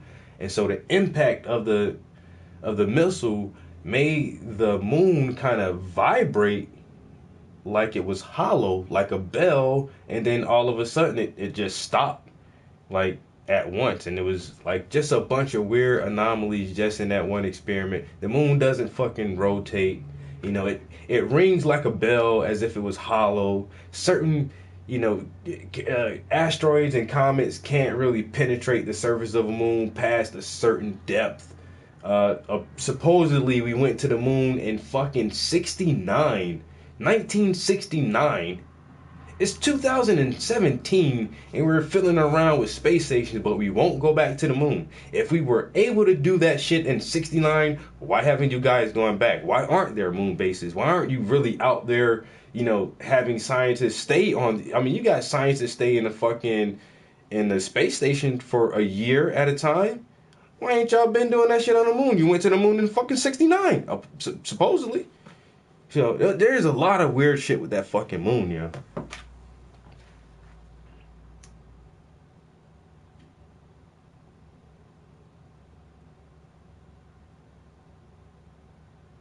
The Black Knight satellite, that shit just been sitting up there for decades too. Motherfuckers been taking pictures of this shit since the fucking 70s. just some weird Dorito shaped object. It just floats around the earth, Nobody don't really know what it is. It's called the Black Knight satellite. That shit is weird as fuck too. I don't know, man. And that's why, do I believe the earth is round? Well, yeah. Do I believe the earth is flat? Yeah, shit. Who the fuck knows, man? Who the fuck knows? Yeah. I do know one thing. There's some strange shit that's going on. There is some shit we don't know. You know what I'm saying? You expect NASA and all these government agencies to tell you everything? The earth is round. Okay, believe it. The earth is round. Cool. Nice. I mean, it works for science. The earth being flat doesn't work for science, so we're not going to say the earth is flat. But we've had scientists go into space and take photographs of the earth showing you the earth is round. Okay, cool. So, the earth is actually oval shaped. It's more like this.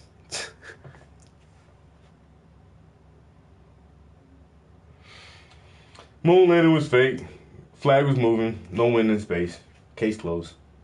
Even the pictures, there's fucking hash marks on top of the photograph where as if normal developing of these photographs, those hash marks would have disappeared underneath the picture.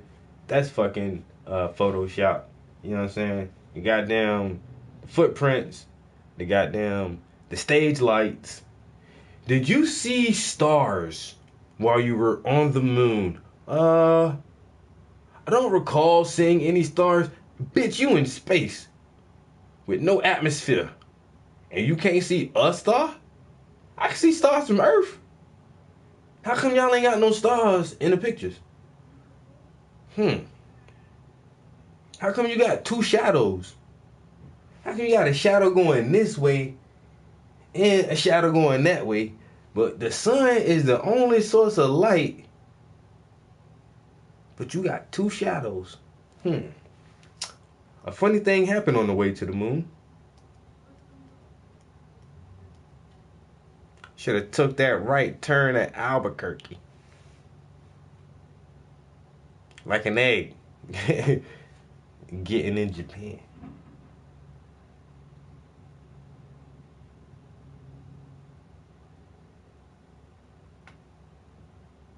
Japansies? What the hell kind of name is that? Up to look like a space shuttle, it's a jet-powered aircraft. That's it. It's not a glider. It's an aircraft, and that's what they're fooling us, taking billions of dollars in and giving us images and fake claims for that 10 billion, however many billions of dollars it is. What goes up must come down.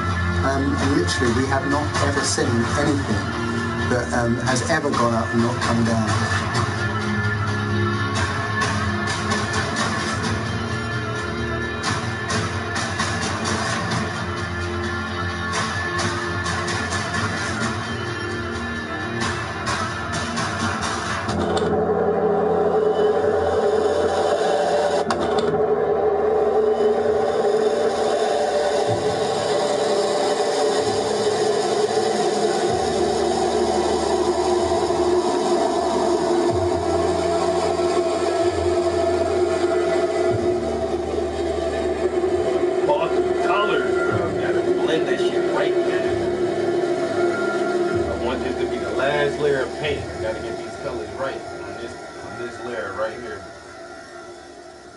One thing I really want your generation to embrace is that the Earth is a closed system.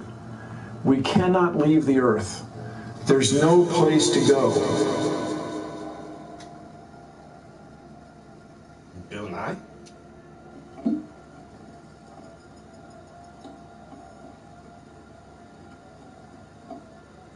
Bill Nye, the science guy. Bill. It literally stopped. All of that angular momentum from the rotation of the rocket and the linear momentum from flying up just stopped. No, it had to have hit something. What would it hit? If it hit a solid surface, the rocket would have been destroyed. Most likely the camera too, so we wouldn't have the footage, and obviously that's not the case.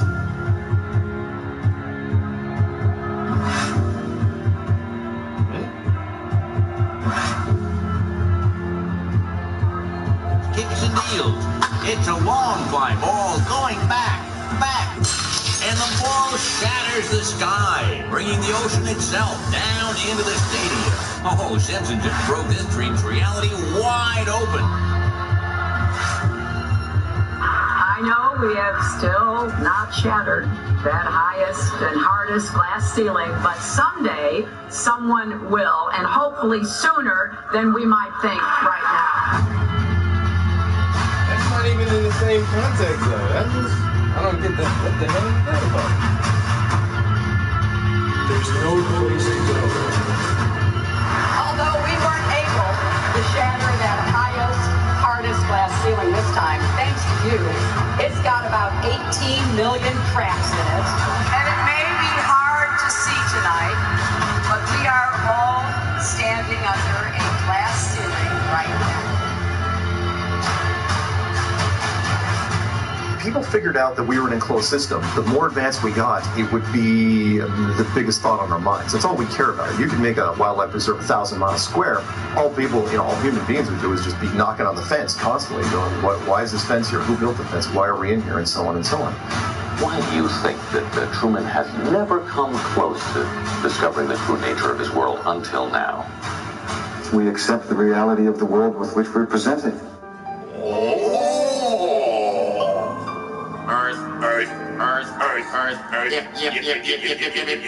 Earth. Yep.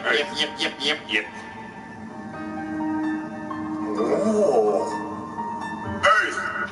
If you start here and you go around long enough in the same direction, you wind up in the place you started from.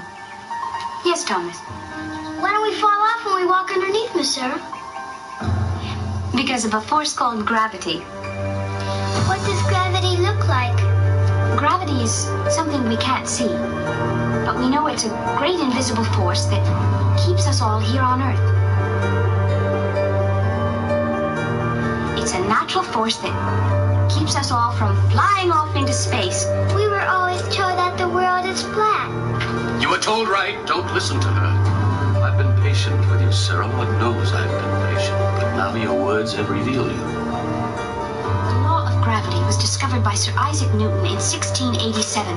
That's almost 200 years ago, Uncle Evan. But there is only one law. The law of God. What is gravity? You have no idea. Okay, next question. Wow. No, here's the difference. We can describe gravity. We can say what it does to other things. We can measure it, predict with it. But when you start asking, like, what it is, I don't know. Einstein, in an Einsteinian answer, we would say gravity is the curvature of space and time. And objects will follow the curvature of space-time, and we interpret that as a force of gravity. That's probably the best answer I can give to what is gravity, or why is it gravity. That's the best I can do there. I think that's a good start. What? You know how everybody believes the world is flat, like a pancake? Well, they're all wrong. The world is actually round, like an orange. The world is an orange. And? And? Well, that's it. It's a great idea. It's one of my best ones. Yeah. Here's the picture of the Earth from space. There it is. This isn't a lot of facts. This is just like, I mean, what the? I'm not hearing any like hard evidence supporting. They're playing clips from old TV shows. I'll tell you one weird thing that I heard.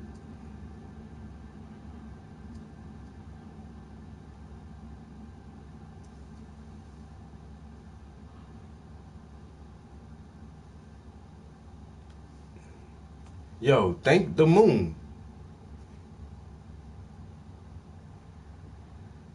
The moon is fucking weird, bro. There's a lot of anomalies with our moon. For different companies and corporations that buy industrial equipment, people who make industrial machinery, like just say tanks, you know, we would probably never see a commercial for a tank on just our regular television, but these companies do make advertisements and commercials to let buyers know the specs and the technology that is put into the product that they're going to buy, but they're more for private sectors, you know. So a tank company is going to make some type of video footage for their new product to give to whatever government is interested in buying these tanks. So I saw this one NASA video that is only for the inside. It is not meant for the public, but it was let me see if I can find it. It was really weird, that one too, yo.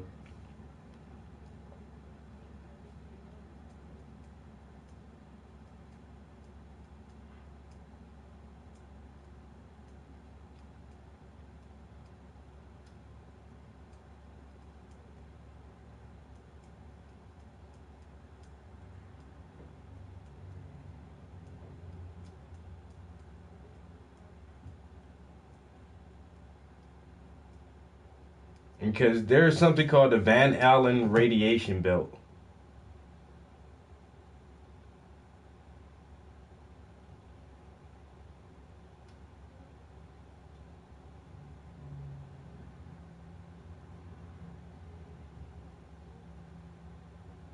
This right here, I think this is it.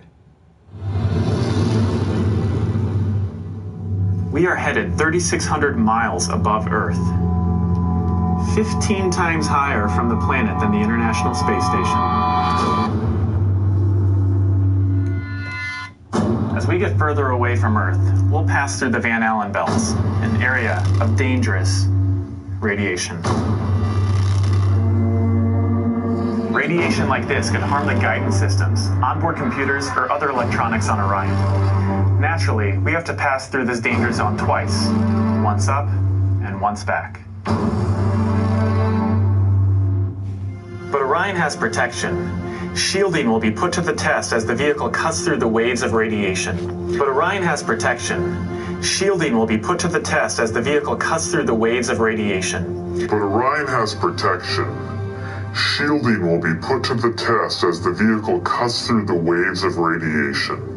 Sensors aboard will record radiation levels for scientists to study. We must solve these challenges before we send people through this region of space. We must solve these challenges before we send people through this region of space. We must solve these challenges before we send people through this region of space. For this flight, it's time to head home. Okay, but I thought y'all already went to the moon. So now NASA has, protective shielding panels that will now allow you to go through the Van Allen radiation belts and that are now strong enough to protect people. But we already had that technology, right? In 1969. Enough protection to send someone to the moon and back. But now NASA says they finally have the technology to put to the test.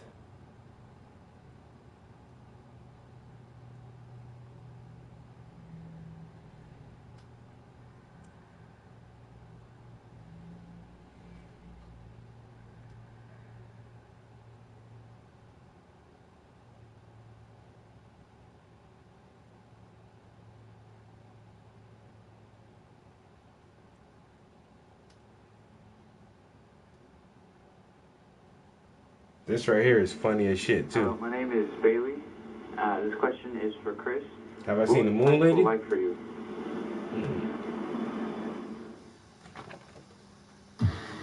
Well, it was the 1980s, so the music was different, the hairstyle was different, the clothes we wore were different than today, but probably in 5 or 10 years it'll be the same.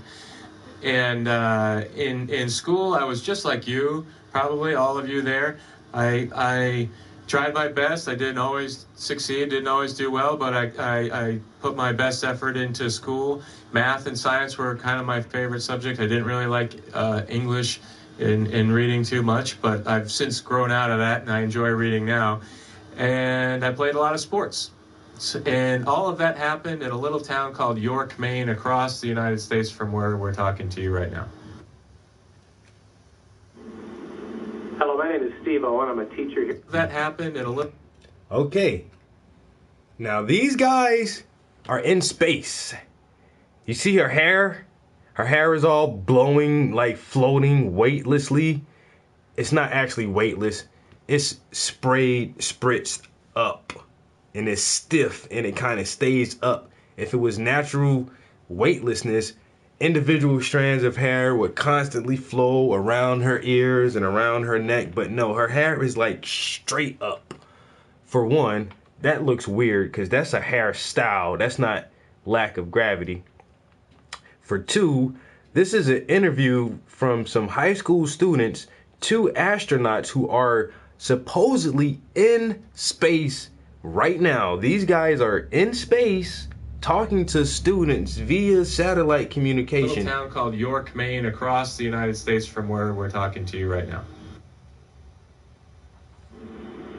Hello, my name is Steve Owen. I'm a teacher here at Riverside Prep. But you're You're talking to him from across the United States, but you're in space. Different. The clothes we wore were different.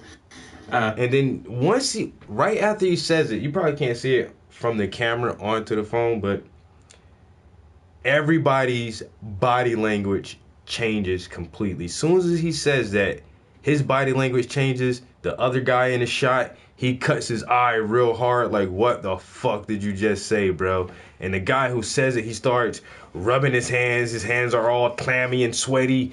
He starts pulling at his shirt collar like, oh, I can't believe I just spilt the beans. And the girl, she plays it off the best because her hairstyle is fucking wicked. But the two guys, they lose their cool. They try to really maintain it, but you can see him, like, it gets really awkward after he says that shit. Than today, but probably in 5 or 10 years it'll be the same. And in school, I was just like you, probably all of you there. I tried my best. I didn't always succeed, didn't always do well, but I put my best effort into school. Math and science were kind of my favorite subject. I didn't really like English in reading too much, but I've since grown out of that, and I enjoy reading now. And I played a lot of sports. And all of that happened in a little town called York, Maine, across the United States from where we're talking to you right now. Hello, my name is Steve Owen. I'm a teacher here at Riverside Prep. I'd like to ask you about the stress associated with the long periods in the space station. I'd like to ask Karen, what is the training that you get to cope with that stress? Look at the dude in the dark blue shirt. Like, his face is all weird now since he said that just now. He knows he fucked up. Look at his hands. Look how he's balling his fists so tight. As astronauts, we go the guy in a light blue shirt, he stopped smiling completely. Screening process. This guy in a dark blue shirt, look at his face. He is so fucking nervous. He know he's fucked up what he just said. Or is claustrophobic. But also, we have, well, like Chris's background as a Navy SEAL and Luca's background as a test pilot clearly prepare them for high-stress situations. I could also argue that going through the process of getting a PhD can be a high-stress thing as well. And so, generally, when people get to the point where start pulling at his shirt collar, he's like, oh, shit, I fucked up. The dude in the light blue shirt, he's looking down and shit. He's like, yeah, you fucked up, bro. And have proven that they can handle that it shit and that they can get through it. And then also once we... and that all took place in a little town in Maine right across the United States from where we're talking to you at right now. Across the United States from where you're talking to me. You're in space. You're not in the United States. You're in space, right? No. I'm just right across the United States from where I'm talking to you guys.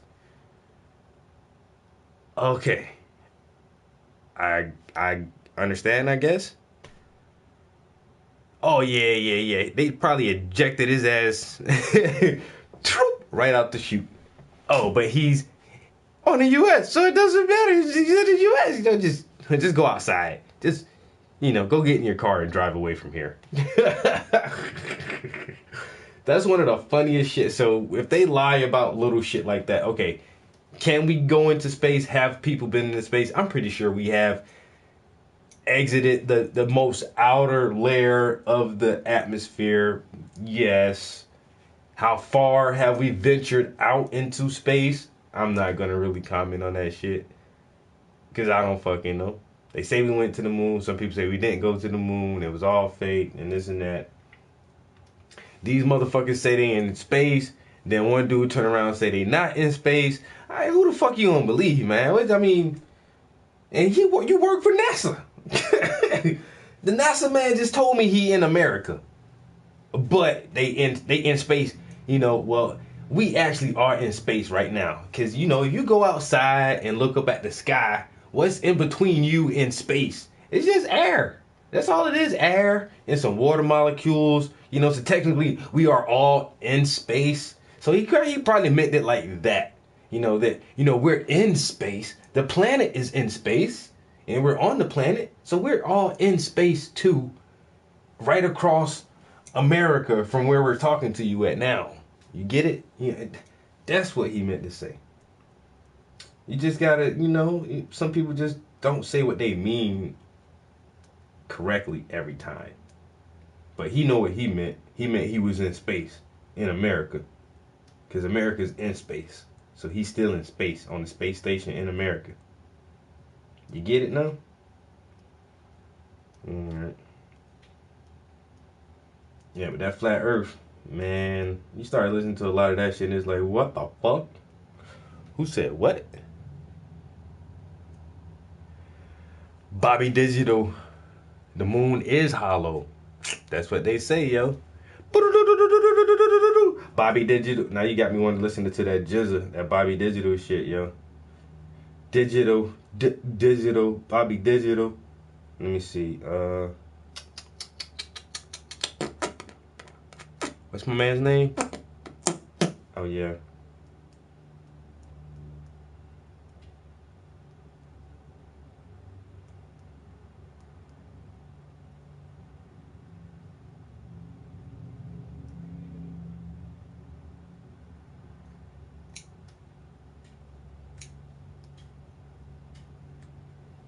The Moon Matrix.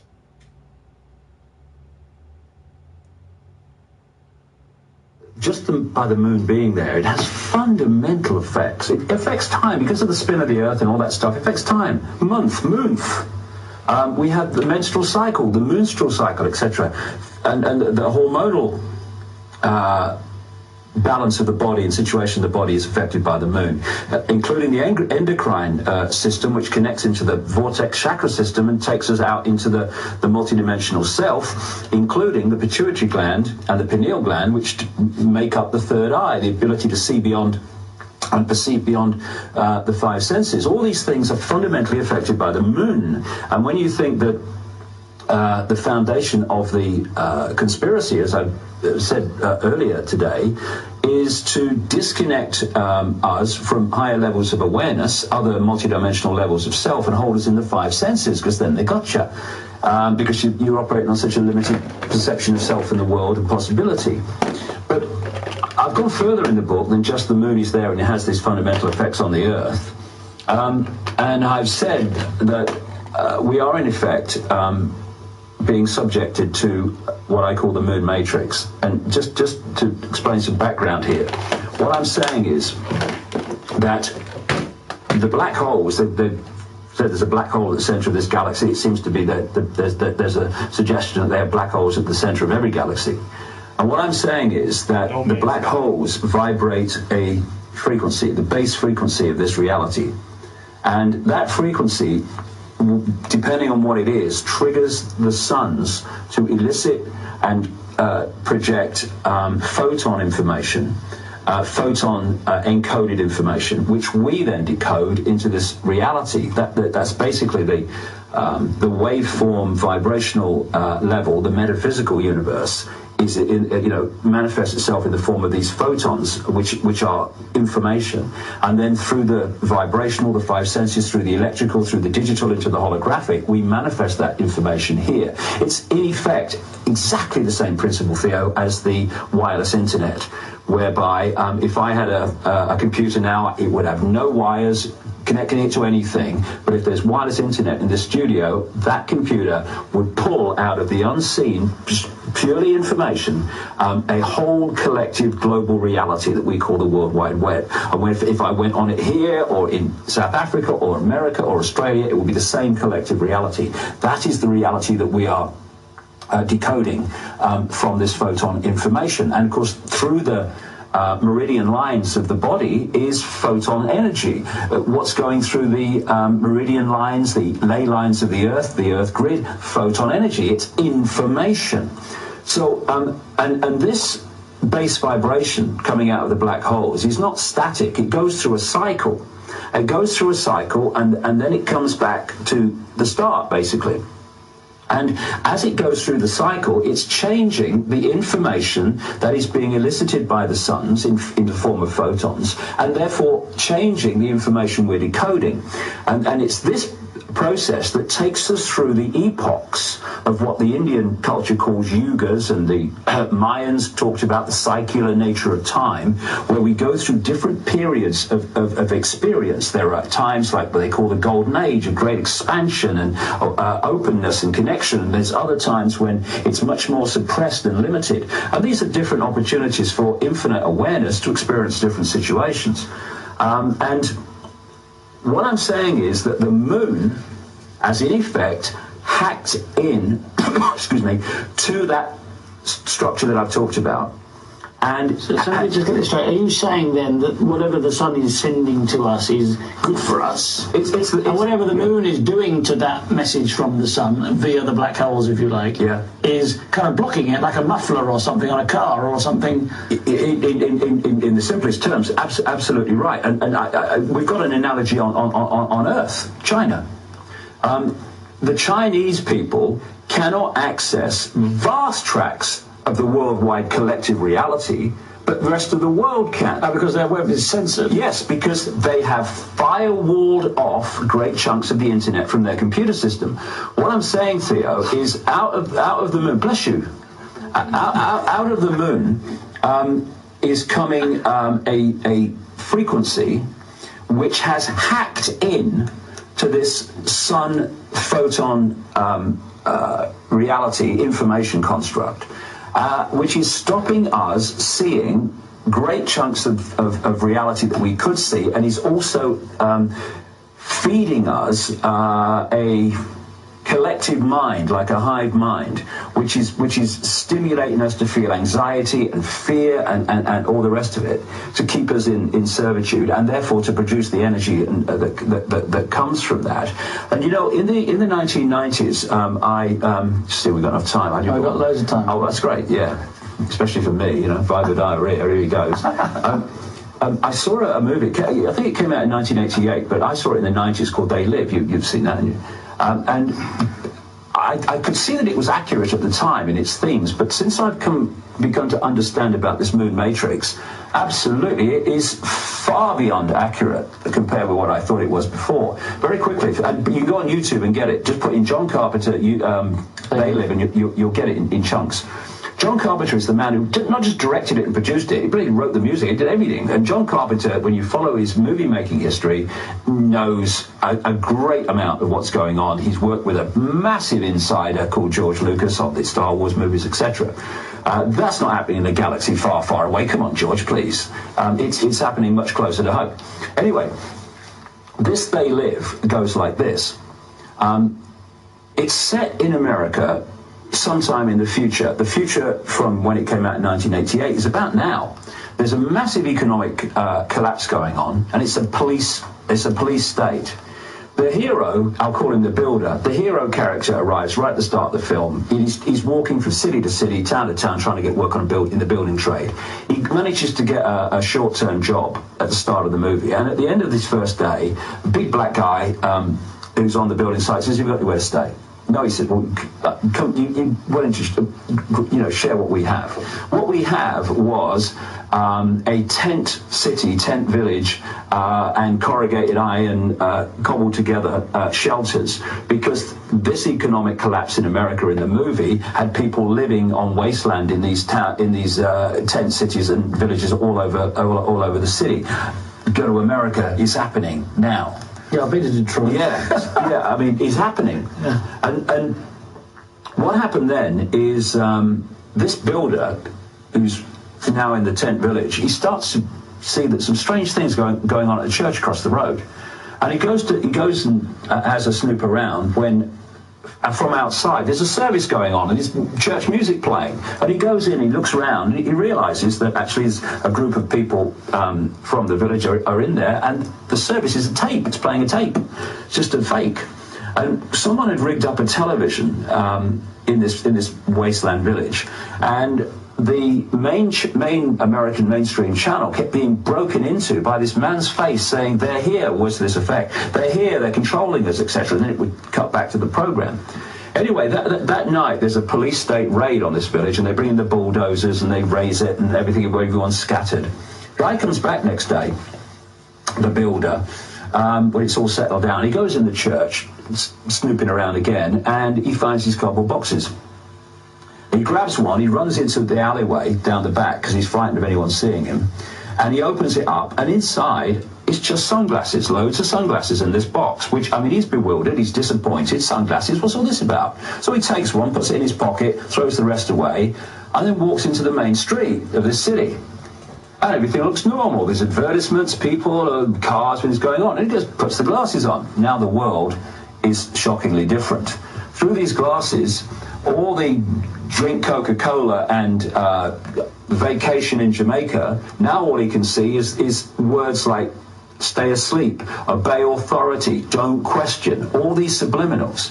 He then goes to a newsstand and he picks up the equivalent of Time and Newsweek, and when he looks with his naked eye, it's text and colours and graphics and pictures just like now. Puts the glasses on, all he can see are these subliminals: obey authority, stay asleep, don't question. He looks at a dollar bill, and instead of seeing a dollar bill and all that's on it, all he sees is words, this is your God. Next thing that happens, a guy walks in to buy a paper. To the naked eye, he's a human. He puts the glasses on, this guy ain't human. And it goes on, and he starts to realise, nothing like the majority, but a significant number of people are not human, but they appear human to the naked eye. Another thing I really wanted to talk to you, David, is about the universe and life. I know many people have their own personal understandings of it, but I really wanted to know, in your own beliefs, in your own opinions, what is the ultimate secret of the universe? The ultimate secret, I would suggest, is, and it's not really a secret, because people have known about it since any time we know. It's just that in the mainstream, that secret is a secret because it's suppressed from the population, because the liberation... So it's called autogravity? New, used, check all models. So many options, list everything. It's got the nice little... First of all, I get this, if you like, insight out of nowhere. And from that moment, information, like physical information, if you like, regarding that subject starts coming into my life. And this happened with the moon, because when I started out to write Human Race, Get Off Your Knees, I was not intending to write anything about the moon. And I came in one morning, must be about 18 months ago now, and I sat down in this chair, and the energy in the room changed. And of course, after 20 years, you get to know the sequence. The energy, the atmosphere changed. And I thought, oh, go, here we go. And clear as anything, through my mind, it just said, the moon's not real. The moon's not what you think it is. And I thought, all right then. Because I've been through the sequence so many times, it's like, okay, we'll go with this and see where it goes. So I put in a few key words into a search engine, and immediately up before me came a book called Who Built the Moon by Christopher Knight and Alan Butler. So I thought, well, let's make a start. I'll read that. So I sent for it, read it very quickly, and it absolutely was pointing in the direction of what I'd just come through my mind, if you like. And you know what it's like? It very much going back to what I've just been talking about. When you come into this world, you tend to accept that what is here is how it is. This is how things are, mate. This is one reason why, we, the generations who've seen a different world to this one, are very, very important and have a very great responsibility, because we, to some extent, have the ability to see how things were, to how they've become. People being born into the world now, all this control and stuff, it's life. This is how it is. Yeah. This is why it's fantastic that so many young people, despite that, have seen through it. But the classic is the moon. The moon comes up, it goes through its sequence every month. And well, it's the moon, mate. Oh, it's the full moon tonight, look. But when you start asking questions, whoa, I didn't know that. And first of all, the mathematics between the moon, the sun, and the earth, as documented in this book, Who Built the Moon, are fantastic. As they say in the book, the maths involved in the Earth-Moon-Sun system is nothing less than staggering, and the moon was placed there with the accuracy of the proverbial Swiss watchmaker. And just a few weeks ago, I watched a mainstream scientific program on the BBC. I think it was a program. No, it wasn't a strand. It was a one-off. Do we really need the moon? And this scientist, mainstream scientist, goes on and on about how it's perfectly positioned for its effect on the Earth to give us the kind of world we live in. But then she says, but that it is now perfectly placed to sustain life is pure luck, a cosmic coincidence. Yeah, right. Right. So then you realize when you start looking at the moon with an open mind, let the information be the guide. As they say in the book, the moon is bigger than it should be. It's apparently older than it should be, much lighter in mass than it should be, occupies an unlikely orbit, and so extraordinary that all existing explanations for its presence are fraught with difficulties, and none of them could be considered remotely watertight. Because, again, scientific fact, if you play it back, becomes scientific theory that through repetition has been accepted as fact. So you say, well, how does science say the moon was created? Well, they say the moon was created by a kind of Mars-type planet hitting the Earth in its formation period, and a great chunk coming off and becoming the moon, called the Wack theory. When that didn't follow through in terms of the physics and the logic of it, they came up with a double Wack theory, where the planet smacked into the Earth and then came back and gave it another smack. And you say, you don't know, do you? That's the fact. Never mind all scientists say. Well, scientists say a lot of things that have been proved wrong. And then you start looking at the size of it. I mean, it's bigger than Pluto. There's nothing in our solar system that compares when it comes to satellites. It's a quarter of the size in diameter of the Earth. It's incredible, actually. 2,160 miles in diameter, and some scientists talk about a twin planetary system, not even a planet moon system. Right. And then you start looking at what some scientists have said when they've looked at the moon, like a guy called Erwin Shapiro from the Harvard-Smithsonian Center for Astrophysics. Great quote. He says the best explanation for the moon is observational error. The moon doesn't exist. And NASA scientists said it seems easier to explain the non-existence of the moon than its existence. And then you start looking at the way the moon has reacted when it's been specifically hit by NASA after they put seismometers up there. And they say that it rang like a bell. That's right. And when you look at some of the quotes that they're saying about the moon, you think, well, where are you? Why aren't we pursuing this? Because they don't want us to know that. When they hit it again with an even bigger smack later, it reacted like a gong, according to NASA scientists, the moon. And according to Who Built the Moon, Alan Butler, one of the authors, was told by a guy called Ken Johnson, supervisor of the Data and Photo Control Department during the Apollo missions, that when it was hit the second time, much more powerfully, the moon not only rang like a bell, but the whole moon wobbled in such a precise way that, quote, it was almost as though it had gigantic hydraulic damper struts inside it, you know. And this must be from the Alcross mission back in 2009, I think. Well, they've been playing this out over many years and decades, and you know, as you well know, in around 1970, two scientists from the Soviet Academy of Sciences wrote a detailed article saying that they thought the moon was a gigantic spaceship, and when you also look at what some of the scientists have said. With regard to why it vibrates and reverberates as it does and rings like a bell, is the idea that it might be hollow. A NASA scientist, Gordon MacDonald, said in the early 1960s, that far back, it would seem that the moon is more like a hollow than an homogeneous sphere. And Another one, Sean Solomon, Massachusetts Institute of Technology, MIT. He said that from the evidence that they'd gathered at that time, it indicated the frightening possibility that the moon may be hollow.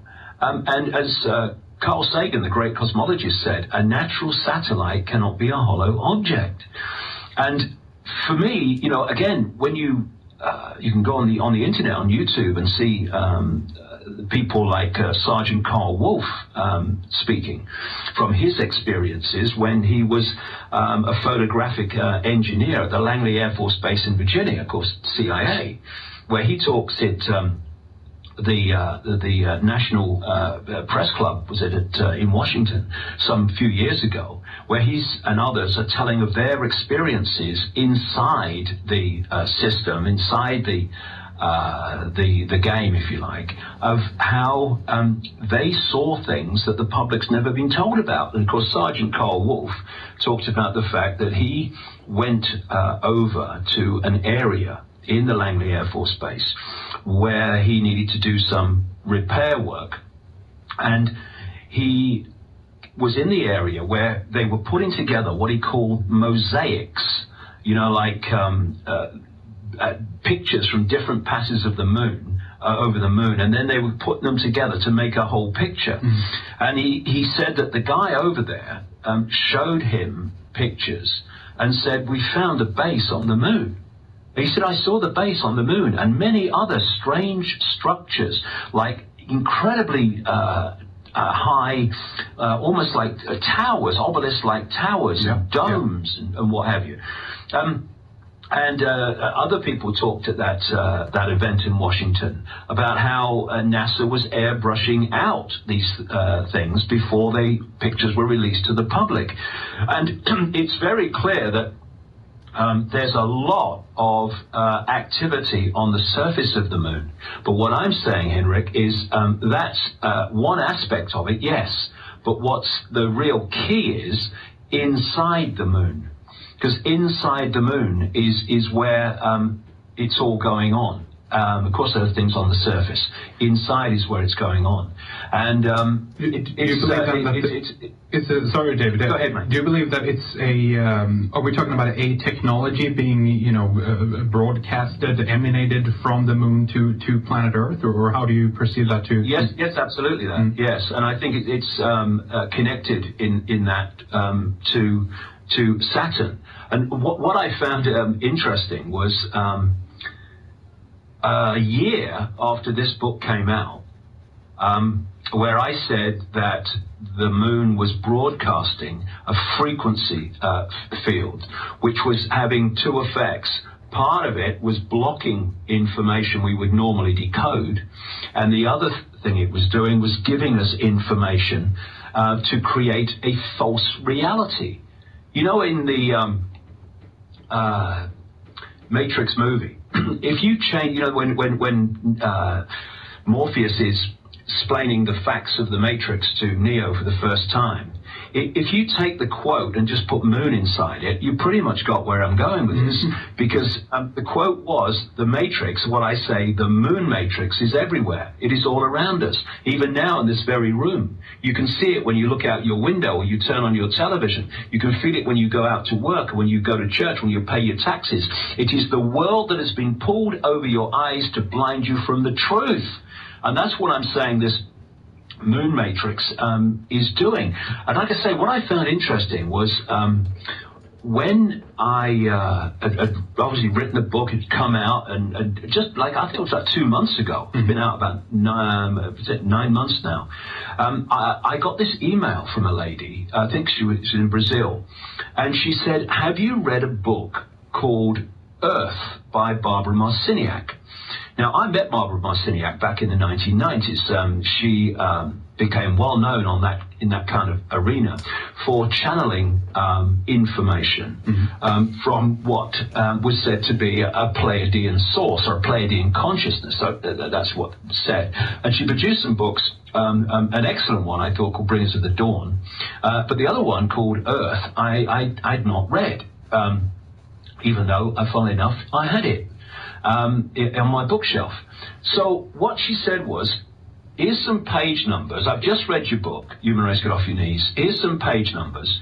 You know, you'll be interested to read this. And this is what those page numbers said. It was a channeled book, and you know, basically explaining what was going on. And basically, it was about how a group of people, a large group of people, have come at this time to help make the change and help ease out this control system. Well, this is what it said. The moon is a very powerful electromagnetic computer. The energy from the moon has been beaming electromagnetic frequencies onto the Earth for eons now to maintain the two-stranded DNA. The moon is a satellite that was constructed. It was anchored outside Earth's atmosphere as a mediating and monitoring device, a supercomputer or eye in the sky. Earth must be owned by those who dwell there. However, it is not. You have outside gods, creator energies, who prevent you as a species from having free reign with your kundalini, because the potential of our energy field. The influence of the moon as a main satellite computer affects all of the Earth. The moon's programs have for eons been of great limitation toward human beings. They are repetitive cycles that the moon creates to which you respond. The moon matrix. And when I read that, I mean, it's another thing that happens in this sequence of events, Henrik, in my life in the last 21 years. When you've gone with something, often when you've gone with it, and you know, you say, I'm going with this, it feels right to me, I feel this is right, then something will happen often that kind of gives you a confirmation. Just says, yeah, see, look, it is right. And that's what I kind of hit me when I read that, because what I've just read from that book is, as you will know, it's in what I'm saying in my book. And it was such a powerful kind of confirmation for me that we're going in the right direction here. Not that everything is 100% right. We're trying to uncover something doesn't want to be uncovered. I mean, crikey.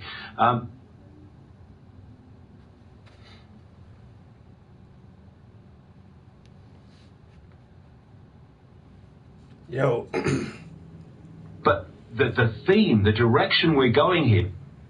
African drug lord and Mr. Voodoo. Thanks for the sub, bro. Teeth, what up? Hey, bro, I don't ever change up too much. Always doing the same old, same old.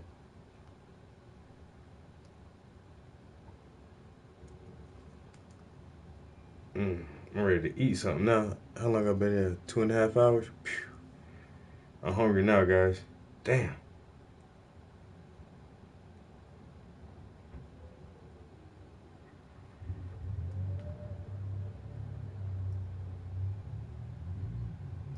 I ain't even gonna lie to you, bruh. I am hungry. 4 more brake jobs. 3 more classes to teach. 2 more yards. Help. Low battery? Grab a 5-hour energy and get back to 100%. I'm back. I'm back to 100%. 5-hour energy. Get back to 100%.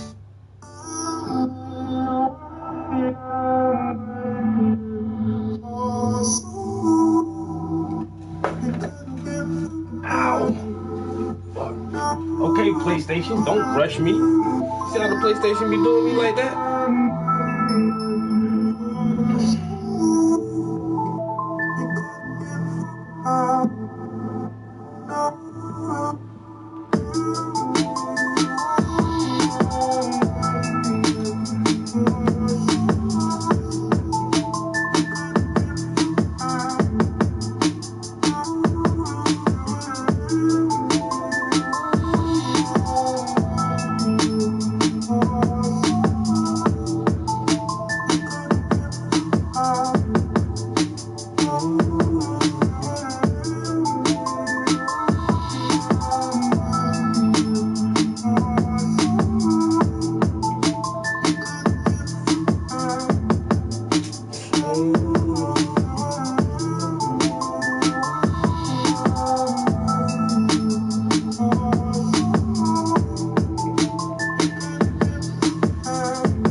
cheese.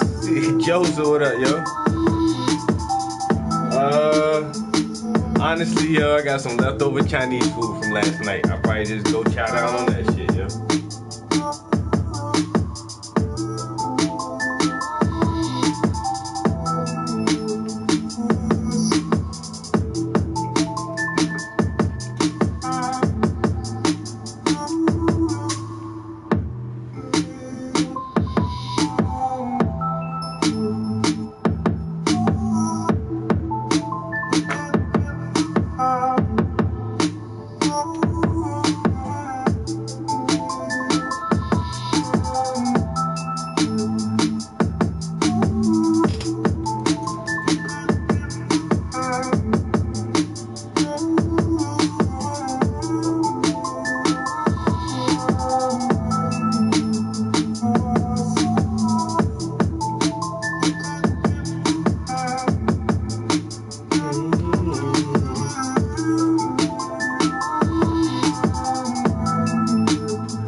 Oh yeah.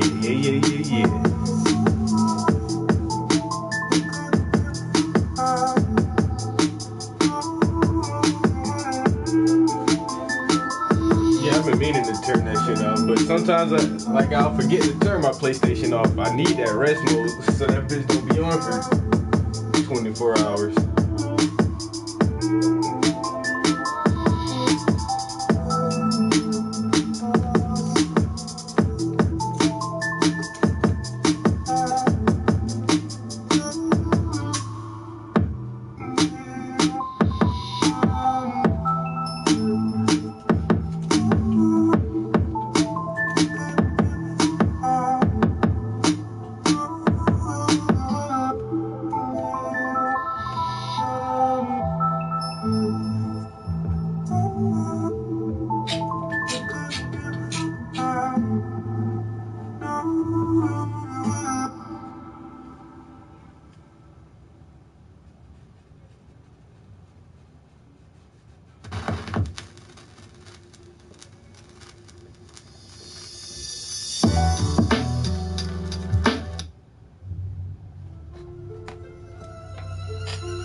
The QuickBooks Self-Employed app allows me to take a photo of my receipts,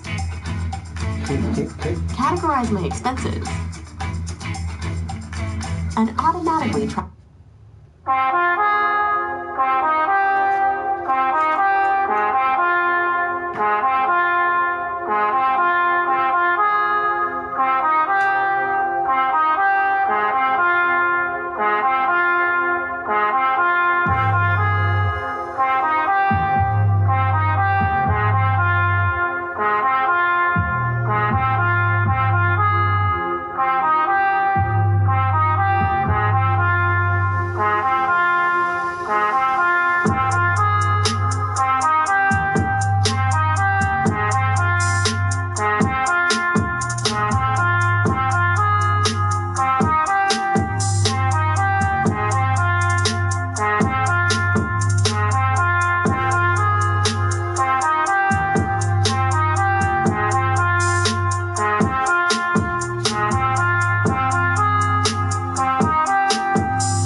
I've been creating and crafting with wood since I was a child.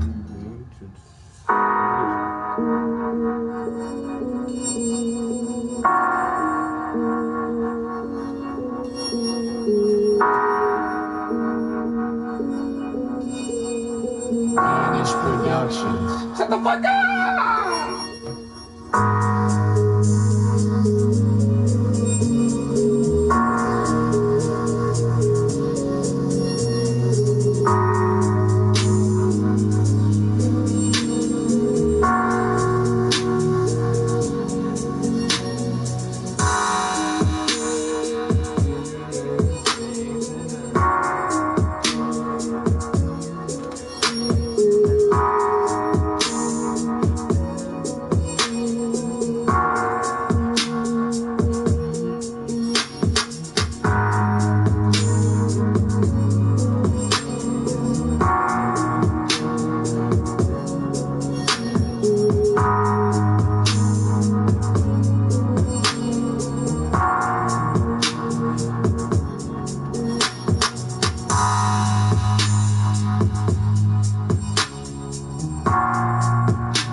Damn, this painting is beautiful for shit, yo. Hey, X5, yo, what up, what up, what up, yo.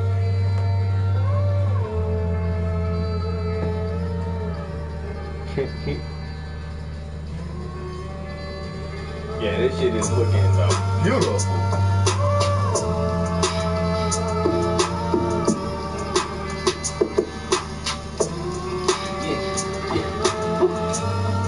Cause this painting so beautiful. Ooh. Cause this painting so beautiful. This painting so beautiful. And if you see it, man, I know the feeling's mutual. Yeah, this painting so beautiful. Yeah, this painting so beautiful. Yeah, this painting so beautiful. And if you see it, man, I know the feeling's mutual. Yeah, this painting so beautiful.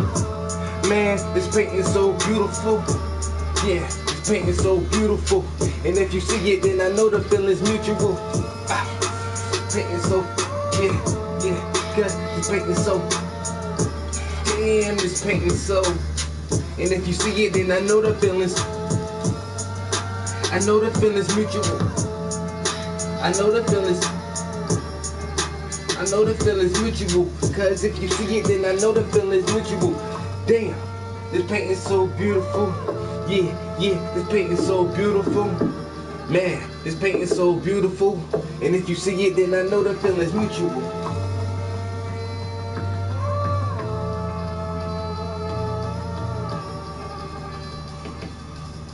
And if you see it, then I know the feelings mutual.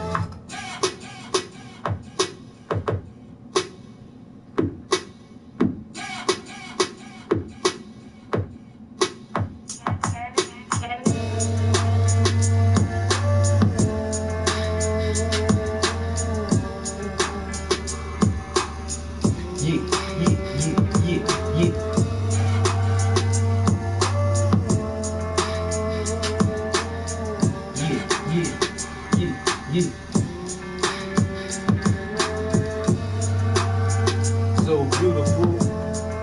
I know the feelings mutual. So beautiful. I know the feelings mutual. So beautiful. I know the feelings mutual. So beautiful. I know the feelings mutual. I know the feelings mutual.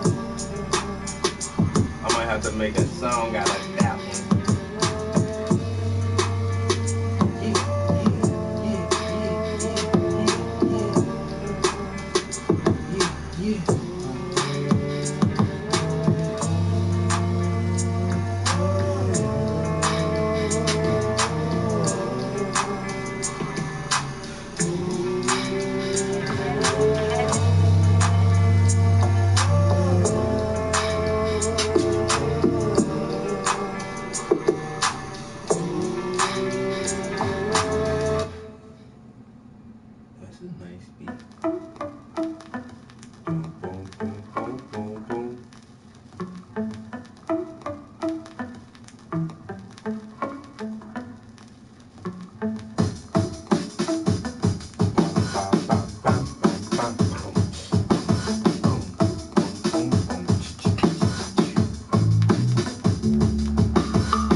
speed right there, super duper fly, boy.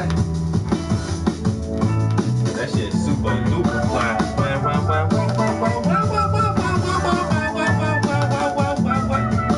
Some beats I like so much I don't even freestyle on them. I just be wishing I still wrote. I'm like, yeah, I have to write something for that shit right there.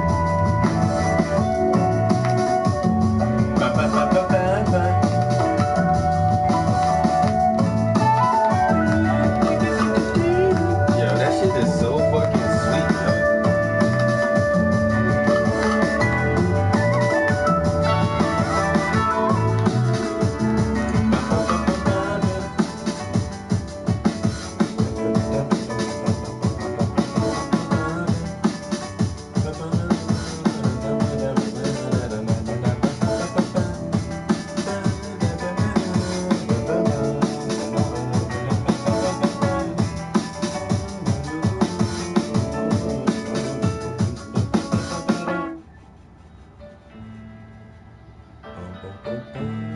It's still the same track now. They give you 2 beats for one on that track right there. Still the same song.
Hey, what happened? Why did that shit stop?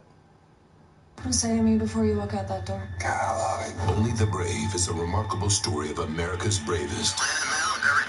And powerful. Fire gets past our line, it goes to our town. You're a masterpiece. No matter what's going on. What the? Oh my god.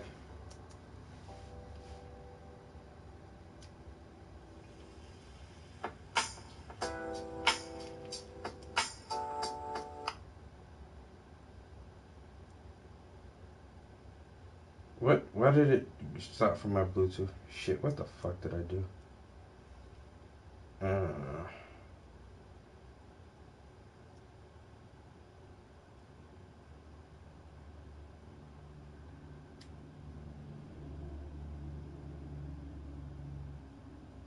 How did...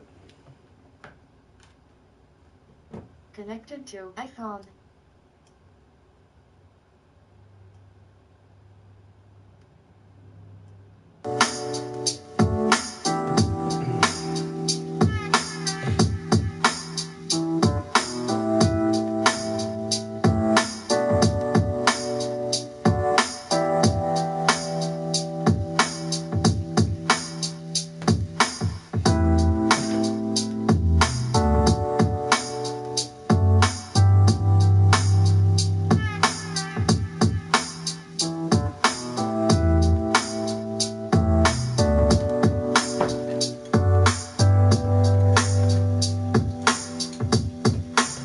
Let me go to the bathroom real quick, guys.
Damn, I was about to get out of here, but I see this one little piece I'm not satisfied with how I blended it. Whatever.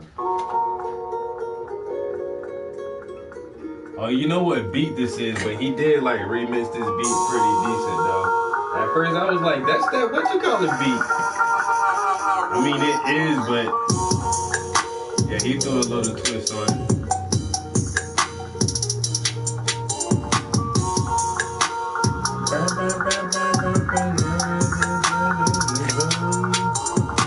Purchase your tracks today.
Gustavo El Jefe.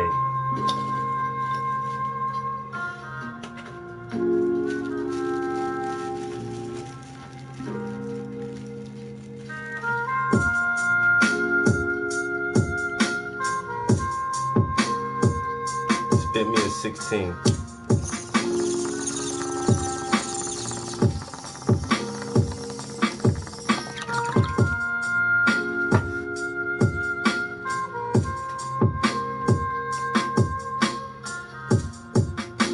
I know that's right.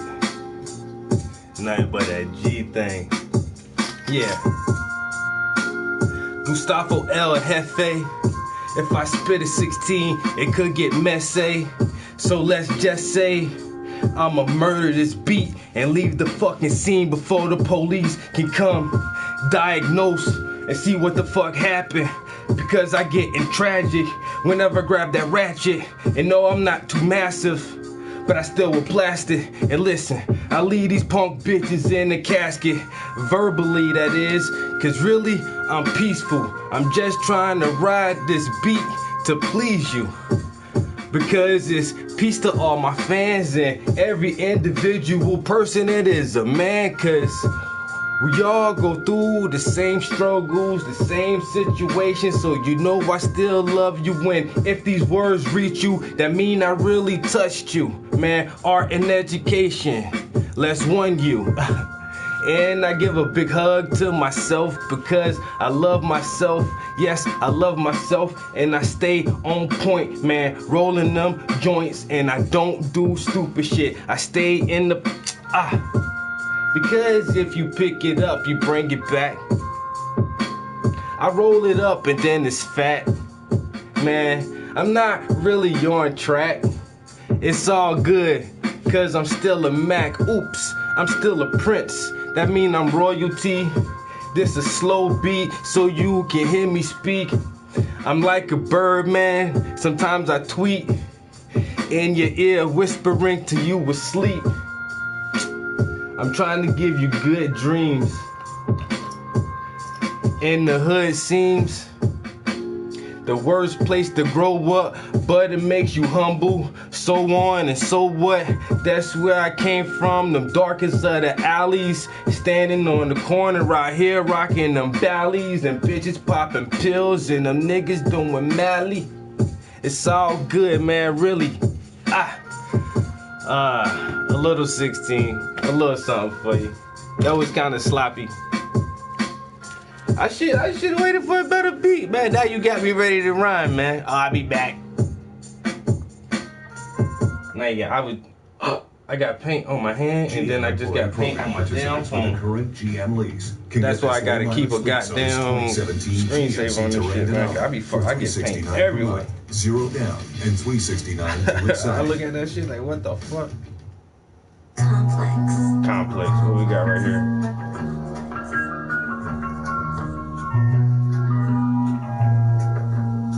Complex. Oh shit, you got the boys started up, man.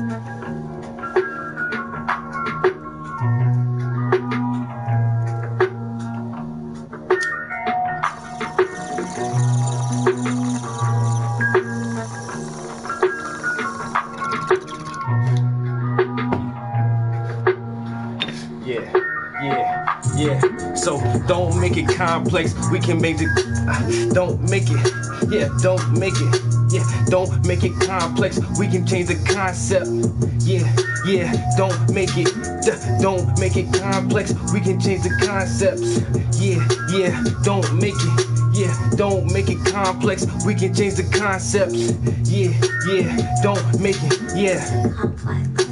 It's too complex for you.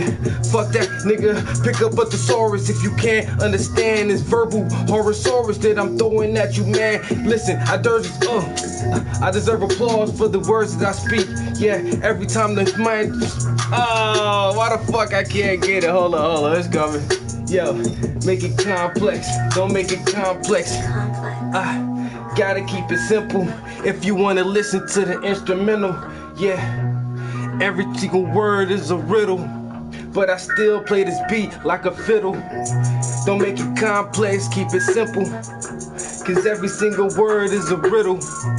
I play this fucking beat like a fiddle. Don't make it complex, don't complex, yeah. And I know the context, I change the concepts, man. Let's do some concepts. That means the opposite of that, yeah, yeah. I want the opposite of death, yeah, yeah. Cause I'm gonna stay live like a wire nigga, and I supply all of that shit you desire. I can't get it today, guys. Feel like I'm trying too hard. I don't know, man. I thought I was in the mood for some freestyle. That shit sound wiggy, wiggy, wiggy, whack. It's all good. It's all for fun. This is what I do. Yeah, don't change the context. Make it complex. Let's have some context. That's the opposite. Let's think intelligent. All that other bullshit is irrelevant. Man, it sounds so heaven sent. Until you really read the lectures, then it's devil sent. The word is power. And they learn how to devour, divide and conquer. And now I need a new sponsor. Dealing with these monsters, they try to shut me down, but I do it from my hometown. I'm not a clown. See, repping that South Carolina off the map. Boy, you know I did that from the slums, from the ghetto, from the bums, and I made it from the crumbs. Now I got a little some. And I'ma share it with y'all, cause if I get a little bit, I'ma share it all. Man, until the day that I fall, I'ma always stay the same. I ain't never gonna change, just like the dreads keep growing off the top of my brain. I'ma keep flowing off the top of the brain. Ooh, complex, don't make it complex. Keep it simple, we can change the context. Complex, don't make it complex. Keep it simple, we can change the context. I might do better later on. It's still early in the day, guys. It's 2:30. There's a chance I could be back in here in a couple hours, but I'm fucking hungry.